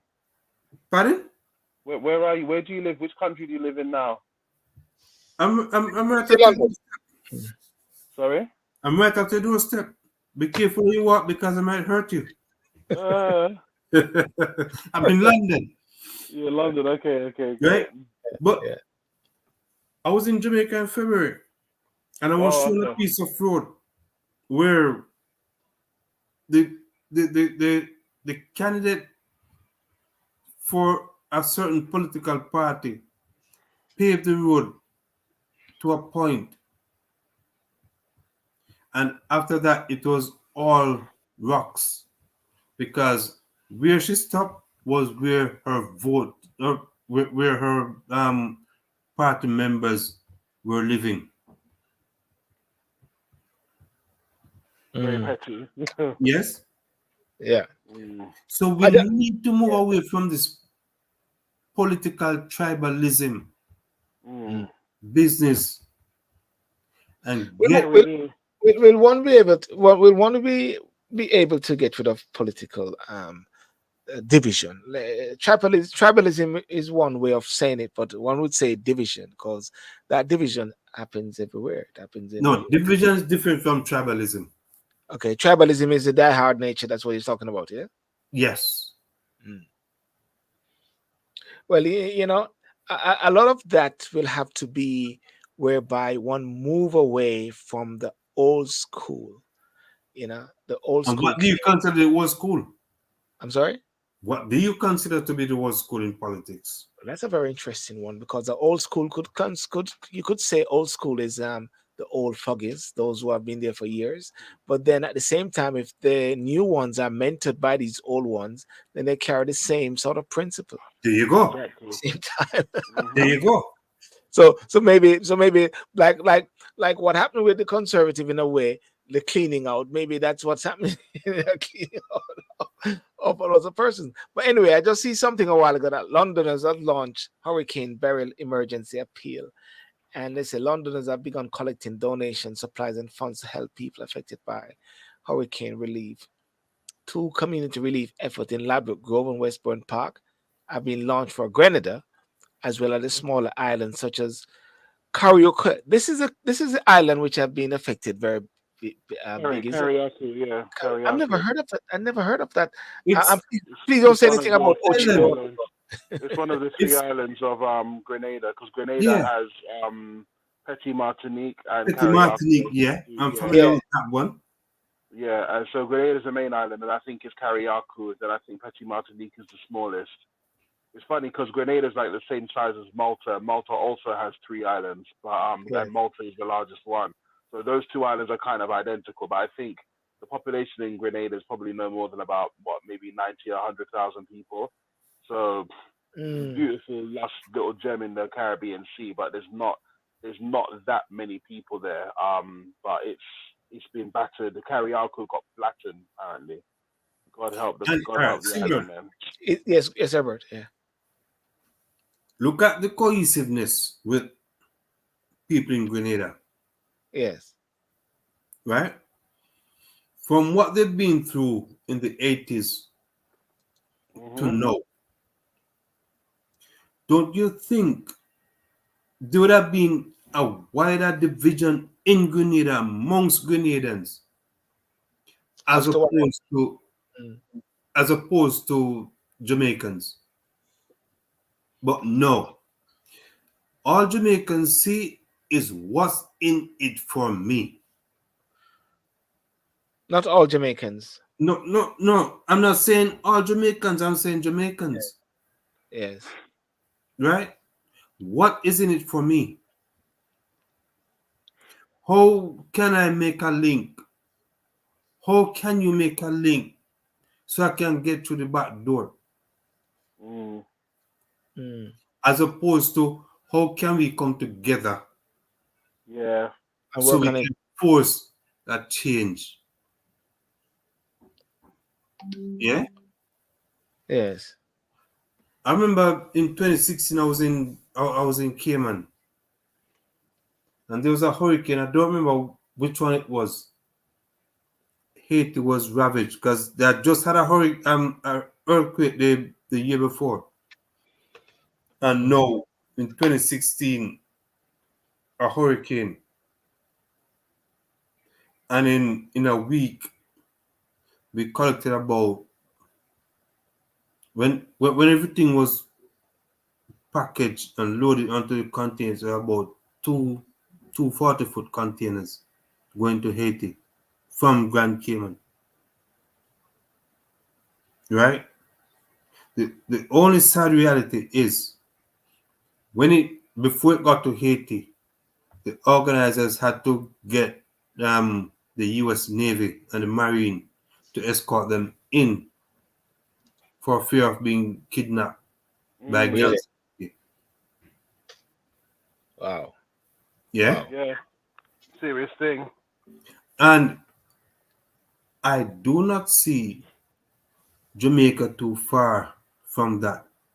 Yeah, yeah, That's- If if you Silburn Mm. pack a barrel, let let's say a barrel for argument's sake, and take it to Jamaica, Yeah. you run the risk of being hurt because Jamaicans or some Jamaicans try to kill the goose that laid the golden egg. You Mm. come with a barrel, you yeah. have That's a more good money, point. and your life is in danger. We need to stop. Yeah, We it need comes to with look out for admitting you our have a neighbors. problem. We have to Yeah. stop being in Yeah. denial and admit that you have a problem. We have things that Yeah, we need to address, repent, and stop pretending that it's not there, because yeah. it's not the white man really that's causing the problem there. We have to address Yeah. our own issues. You know? Well, well, what can I say? With the discussion tonight, and I was hoping to have gotten a couple persons from Jamaica who are in the thick of the assessing the damages and to see, Yeah, because I must say, and I think somebody said this to me. They said, Silburn, if Jamaica was really that bad, you'd hear, you'd really hear. Are you hearing much, Herbert? Are you hearing? Um, Is it coming across very strong? no, no. I would say Mm, when I look at the news media, there's a lot of foreign media. I mean, foreign to me is well. There's a lot of media houses from North America covering the hurricane in Jamaica. somebody just said again, the damage is very bad. But stick up in right there. But I did listen to the prime minister, and one of the things that him and his the Minister of Opposition. Information lady was talking Yeah. about was they were sort of clamping down or encouraging people not to listen to other medium but listen to CVM or something like that. And I'm wondering if that also creates an issue as well, whereby people weren't talking. I don't know. I mean, I'm not here. No. As- They said, someone just said a lot of persons have lost their lives. Someone just said that on TikTok. A lot of persons have lost their lives. Well, And we have heard about two or three. I'm not going to listen to people on TikTok There we go again. because no, I'm not listening to anyone on TikTok. Reason Uh, being, they're not qualified, right, mm. to give Okay. information Yes. that is that you Ver- can say is verified. Verified. Yes. Yeah, everybody is trying to make a name for themselves as a blogger or a Mm, vlogger. mm. I will stick to the traditional media houses. I will get my information from them. Like the CVM, the TVJ, and the JIS. The Gleaner, the Observer. Yeah. Mm, mm. Up until then, I will say 15 people have died in Jamaica. But for me right now, I've heard about two. The one that was in Kingston trying to go for his football, Yes. and the one where the lady got crushed in her house in Oh, a Hanover. lady was that the lady was on the roof? They showed that lady was on the rooftop of No, a no, no, house. no, no, She was trying to be Beryl or something. Beryl no. reincarnated. I think she was being stupid or something. Overly dramatic. Yes. Yeah. A lady was in her house and a tree limb fell on the house. Mm, So now you understand the structures that are in Jamaica cannot withstand a strong wind, let alone a tree limb. yeah. As I Vinny will Small. not, Yeah. Sorry. Go ahead, Herbert. I will Yes. not listen to any any street side journalists Mm, because they are not qualified enough to give qualified information. yes. As someone said, it's really bad. Saint Elizabeth, and southern Clarendon suffered great devastation. Many families Yes, lost their homes. that I can agree with because it is what I have read. Yes, but an 80-year-old man was crushed by a wall which fell, as someone said as well.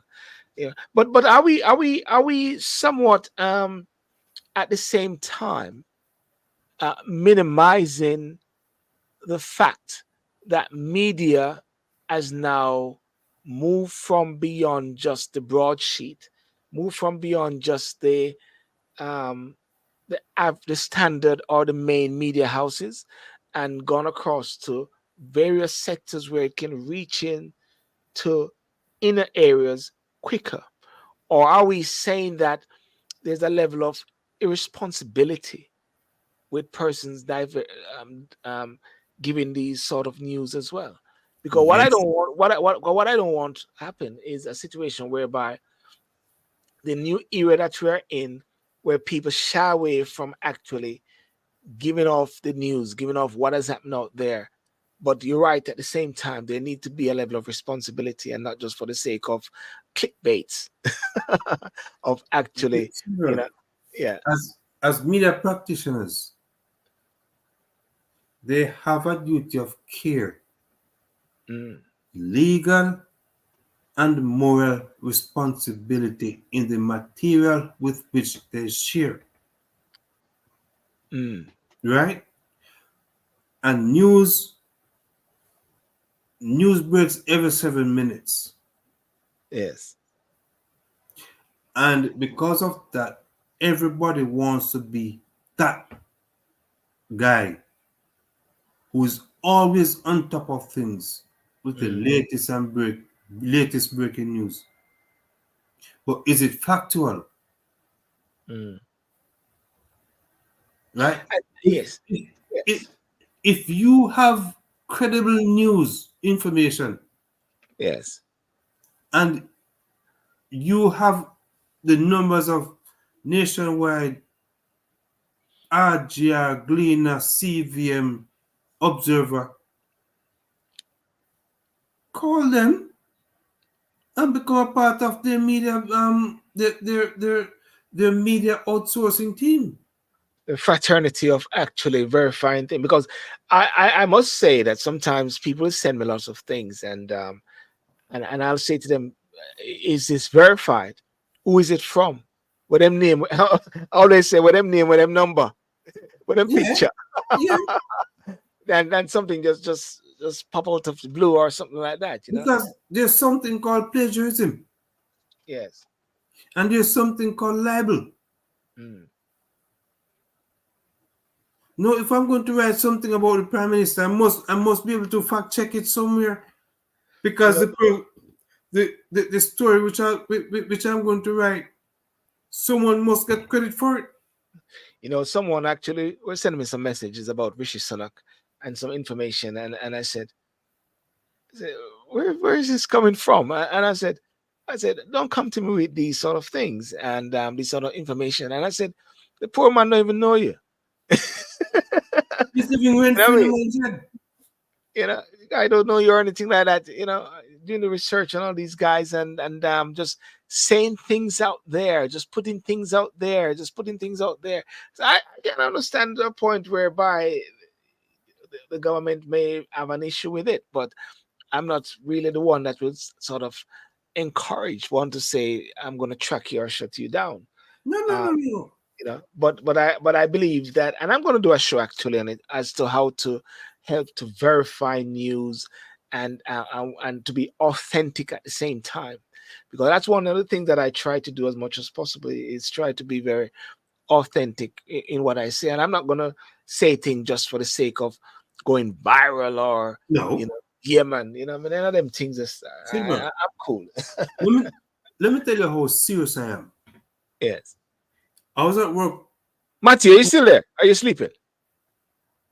Yeah, I go Sorry, was on. I'm Yeah. here. I was just with the family for a sec, but I'm here. Okay. I Okay. was Good. at Good. work on Sunday, We should wrap up right? in about 6 minutes. Yeah. Okay. And I'm on the computer. At the bottom of the screen, a pop-up came. Yes. Kobe Bryant had been killed in a helicopter crash. Mm. What the first thing I did? Go on CNN. BBC, CNN, Sky Yes. Sports, Yes. CBS. Because if they don't say, to me, it didn't happen. Well, that is similar when Michael Jackson passed away. Because when I got the message that Michael Jackson passed away, I said, let me just go and check this out. I kept checking Yes, CNN, checking these guys, yes, checking, checking even all of them, and yes, some of them weren't saying it as yet. And then all of a sudden, I saw CNN. I said, yes, yes, yeah. yes, yes, this is true. Yeah, yeah. Yeah, So I mean, for I them remember to be, one of my family called me to ask about Michael Jackson. I said, I don't know, but boy, that was a shocking piece of news, man. actually, I was in 2009. I was in Trafalgar Square. I posted it today. I was part of a flash mob dancing to Thriller. You should have seen me, man. I remember my son Yeah, was like, yeah, yeah, duck it down. I was dancing with a lot of. Don't laugh, Herbert, just that's because it. you have You left wonder foot. why no pigeon with that Trafalgar Square again? Mm-hmm. You wonder why no Yeah, pigeon with that Trafalgar Square again? that's it. Yeah, duck it down. So Yeah? after Thriller, Don't be dance. But Silver, Yeah, yeah, even that used to frighten me as a kid, boy. I remember when I was in the police force in Grand Cayman, yeah? yeah. And when it comes to fatal accidents, serious accidents, most times I was first on the scene. Mm, And I get home, my wife then is asking me about it. I don't know. mm. Yeah? Until you hear it from official Of channels, course. Yes. I am not at liberty to say Mm, because it is not my place to say. yes. And then one has got to have your credibility and your integrity in place, and one cannot get that marred because I do remember sometimes people used to send me lots of things, and I said, "Why are you sending me this?" And they said, "Oh, because at least you check it and verify it." I said, "No, you didn't send it No, to me for that. verify before you send it. You need to verify before you send it. You know what Right? I mean? Look at that black look at that black police officer that the Met has tried 5 times to dismiss. Yeah, to take her down because of her sister or something like that. Yes. Uh, Why don't they go after her sister instead? mm, Her sister was the one who it emanated from. yes. But they're going after low hanging fruit. Mm, So the the media has a responsibility, yes. Yes. right? Responsibility in taking responsibility for the information that you feed to the hungry public. Yes. Because right now, the public is very hungry for And information. vulnerable. Yeah, and very vulnerable at the same time, and lots of people, you know, to where social media is now. I mean, even the media houses now, they're all on social media, on TikTok, Sky, CNN. Everybody has their own channel now on Yes, TikTok as well because they're realizing. I guess maybe they're realizing that there's a lot of voices, a lot of noises on TikTok, so they have to yeah, go in there as well to sort of drop in some sort of credibility and some integrity yes, with level of information. yes, Because if not, they're gonna leave it with every naysayer. Everybody's now saying once, okay, because once you got a phone and once you got some Wi-Fi, then all of a sudden you're Oprah Winfrey. yes. Yeah. And that is where the media, even though it has expanded,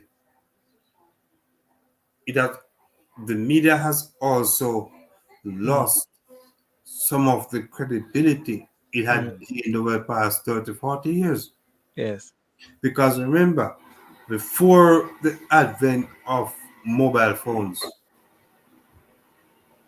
Mm, the media had a greater responsibility yes. in in the in looking at the material in which they were sharing with the public. Mm. So I just saw something on Instagram. I realized I wasn't looking at it and monitoring it. Someone just said a while ago. I think I need to clarify it for them. Not understanding the question, as the UK do not have hurricanes, and hurricane avoidance and protection do not fall on political agenda. For the person named Carl Duncan, what it is, maybe you didn't see the full questions or whatever. There are two particular questions tonight. It is about the lessons from the elections in Jamaica. No, I with the elections here. sorry, yeah, elections here, sorry, yeah, elections here in the UK. I know, sort of compared with in Jamaica, and also touching base on the hurricanes, Hurricane Beryl and Jamaica. So they are two separate sections. So they are not really linked. The hurricane and the political thing do not link. Same person, Carl Duncan, say, I'm a UK serving police officer. Okay, a UK serving police officer, and I've done several period transfers with Jamaica, meaning UK officers go to Jamaica and Jamaican officers come to UK. All I say, the community cohesion in UK is not. Um, I don't. There's nothing more right there. Yeah, it's not strong enough. That's what that person said, Herbert, as you're in the police department there. Yeah, Yeah, and I it's agree. not strong enough. I Yeah, agree yeah, because it is not our problem, yes, right? It's nothing to do with me, nothing to do with us, because it is not happening on our doorstep. But when it get onto the doorstep, we cannot do nothing about it because it is too late. yes, yes. Yeah. Mm, Because when it started, you said it was none of my problem. Remember, it takes a village to raise a child, but the same child can burn the village down. to get warm, Yes? to feel the heat. Okay. Mm, And if he's out, if that child is out in the community doing what he's not supposed to be doing, and for peace of mind, I walk past that child not doing anything, but yes, call Silburn and say, Silburn, who for child, guess who for put me see a broken in a Halford? Yeah? That is where it starts. The cohesiveness starts right there. yeah, So yeah. we need to be mindful Mm, as adults, as people in the media. We need to be mindful how we um the narrative that we put on things that we spread. yeah, yeah. Very, very, very interesting. Very interesting. Uh, we will have to follow up on the ones to get more information on the level of assistance for Jamaica. Well, And, I and saw a guy going to Jamaica today from Spain. okay, well, to head down there. Yeah, he was going down there to there was a data analyst Yes, because he was getting a connected flight at Gatwick. yes, But yes, I tried to pick his brain what he was about before he was going to enjoy himself. So no, he was going there to gather data on yes.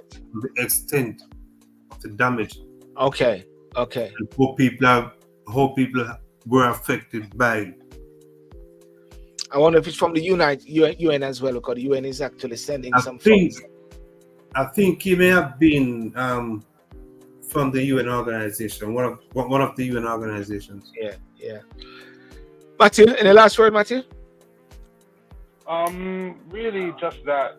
Like you say, we'll have to see what the first month and the first, what the next half of the year is going to say for the new government that we have. Yes, And yeah, maybe we'll be paying a price for it. So we'll see. This has to be followed up because this is the first time in a decade and a half we've got a completely new government now. So I'm interested to see yes. what it will bring and what their first priorities will be. And also what will happen depending on America's election in November. Do you think Biden is going to step down? I think pressure will bear.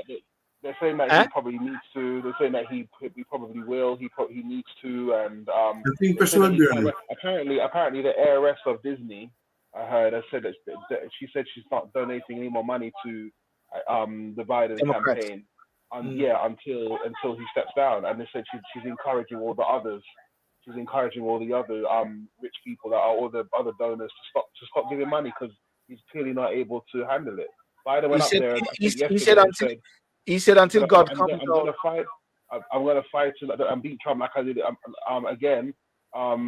Whatever. He mentioned 2020 in an out of context way. It's just strange. He's not here. What do you say? He's going to stay until God come down? Until God tell him personally. Didn't God kill him? Is that what he said? Yeah. So, didn't Boris Johnson say now in not going to because he had the support of the party? Well, that's different. I mean, in America, they call on God a lot. It doesn't matter what they're doing. They spray paint the name of Jesus on anything. No, I'm just saying. And got spray Jesus on it. It could have do, right? It could have did. They've got to take off. They've got to spray and got spray. We want to thank God. We thank, and meanwhile, then policy is Satan. We thank God. We thank God in this house. We believe in God. That's what it takes. Sit down there and go out like to share sins. Come on, in the middle of what I do. I think pressure will bear on him. Yes. I think pressure will bear on him. Yeah, but I think it will. I don't think Biden is well enough to really. Even Hillary Clinton was seen as unwell when she was running. She had a few fits. They said she had a few fits. She cognitively not all there. But Biden is far worse. I mean, the man sat there looking spaced out when he was debating Trump. He was looking up in the corner and going, Matthew. And Trump is over there in Medusa. Matthew, let me ask you a question. Which politician do you think is in your current mind? Which politician do you think is in who? What to replace? No. It's a general question. He's talking about general question. I'm asking. Period. So, which politician do I think what is in your current mind? For what? Generally speaking, what he's saying is which politician is cognitively okay. In their right mind. Okay, in their right mind. Well, you know what? The truth is, I think that Trump is generally quite smart. He's quite sharp. He is. All right, don't the show now. The show don't know. The show don't know. No. Just because you're gonna start a pervert. I need to finish the show. You're starting a pervert. Trump of running successful businesses all over the world. He's not just someone that decided to. He's not just an opportunist, so to speak. He has run business and made his money through business. I want to know how other politicians became millionaires through. Good night, Matthew. This doesn't make no sense. Good night, Matthew. Go on. Bonne nuit. Thank you. Good to see you, Herbert. And good to see you, Thank you for having me on. Listen, Matthew. We're British citizens. We're not voting for France. We're not voting for him. But if you're asking out of an intelligence test, who can pass a cognitive test and who is knowledgeable about all the things going on? No one's ever come back from Trump saying that he doesn't know what's really happening around. Well, he's very knowledgeable about what's going on and generally what's happening across the world. Herbert, say the two piece you want to say, Herbert, in 1 minute. Say the two piece you want to say. Say the two piece KFC. No, I just KFC with a biscuit. I really hope that the current prime minister has a vision for this country to take it forward, right? And like Marcus Garvey said, without a vision, the people will perish. Well, the Bible says that, but yes, it's true. Right? And you cannot, you promises made, promises not kept. Yeah. You will walk into your own demise. Yes. Yes. Well, I wish Sir Keir Starmer all the best, and I believe at the same time the Conservatives need a time out. At the same time, time out to sort of rest as well, and Yeah, let the Labour. Um, one of the things about change as well, in a motivational way. One of the things about change, because everyone always talk about change. Change will come. Even that great song about I change. Change somewhat generate a level of hope and a level of freshness in the air, and then people there's a and somehow you'll find a zest of energy that will come, and that will always taper down when you realize the reality that the change was very um not there really. yeah, But in the initial bit, because I believe, in a way, I believe that Hmm. people in the UK vote for change because they want to see some immediate actions. Do you think so? I think they want to see some immediate action as well. Something. I think they want to see a mix of it. I think they want to see a mix of it. They know that some things will take time. Um, I don't think the British people are hasty that much. But I think people have been forced into a place of desperation. I think that's what many people are feeling. If you are a middle income earner and you're trying to make ends meet and you've got one or two children, or you're just trying to get on a property ladder or get somewhere to live, it's become unbearable. It's become Yeah. unworkable. And I think that Yes. people are going to be reminded of that maybe with this government, because I was saying to a relative today, one of my older relatives, that generally speaking, black people had it a lot easier when there was obviously less immigration into the UK. It was once they Yeah. opened up the doors to mass immigration, and suddenly now getting a place to rent, or trying to get on the property, Yeah. That's or difficult for a on the lot of ladder. people now, isn't it? It was. There's no shade. I mean, don't get me wrong. Many of the Eastern Europeans that came were very hardworking and good community and good family people. But it made it difficult for those that were already kind of in the middle, lower part of the economic structure to just get a two-bedroom house or a two-bedroom flat, or get a job which was paying them a normal Yeah. salary. And Yeah. it did. That always happened. So low wages, high immigration, and low wages. And Mm. it's an issue that Malta, because I've lived in Malta, it's an issue that Malta's also had, because they're a small island where they can rely on. They've now become dependent on low wages, for immigrant populations. Many Indian Yeah. people, many from the Middle East or the Balkans, like Serbia and these countries where they may take less wages. It's always the way, man. And I think left wing governments, they push this, and they're meant to be for the working man, but it's like I don't see how that helps the working man if you're making it difficult for the people that live in your country and come from your country, pay taxes in your country to just survive. What people were able to afford on one salary back in the day, a house in a London borough with three, four bedrooms and a back garden, all of that. Where's it gone? yeah. It's fantasy land now. It's fantasy But land. but Matthew, remember, with, with the influx of the oligarchs, it Russians. didn't. Yeah, it didn't make things better for low-income people. It didn't make. Did it? Yeah. I don't understand that. How does that relate? Oligarchs what? The oligarchs came in and put top dollars or paid top prices for garbage Yes. in some areas. Yeah, that happened as well, Didn't definitely. But Yeah. I mean, Yeah. there's less it oligarchs affected than the it, what 80 million people that were able to join it coming. affected the real Okay. estate market in a Yes. negative way. Yeah. All right, guys. Well, listen, all right, Matthew, have a good night. We're going on another topic now. Listen, guys, thank you so much for joining. Just stay out there for a bit. Ladies and gentlemen, I want to thank you so much for joining tonight on Talk and Sip Saturday night. Those on Instagram, those on TikTok and Facebook as well, as we touch on the UK change of arms, change of government, and the impact it has, and the comparison with Jamaica. And will Jamaica fare the same way? Will the next government of Jamaica be at the next elections, changing of guards at the same time after 2 terms? Do people get tired? Do people get frustrated and fed up that government is not listening to the people? And as we said, is that there need to be party second and the people first. And also regarding Jamaica and the assistance after the hurricane, we just pray that proper assistance and proper assessment will come forth.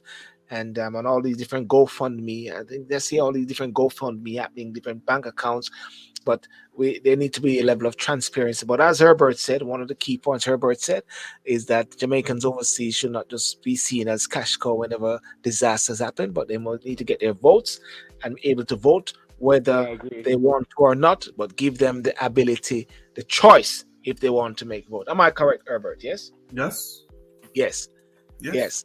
So have a good night. God bless you. And Saturday night next week, and Thursday night on YouTube. And all the best. Peace out and God bless you. Bye bye. All right. Have a good night. Thank you. Night. Good night.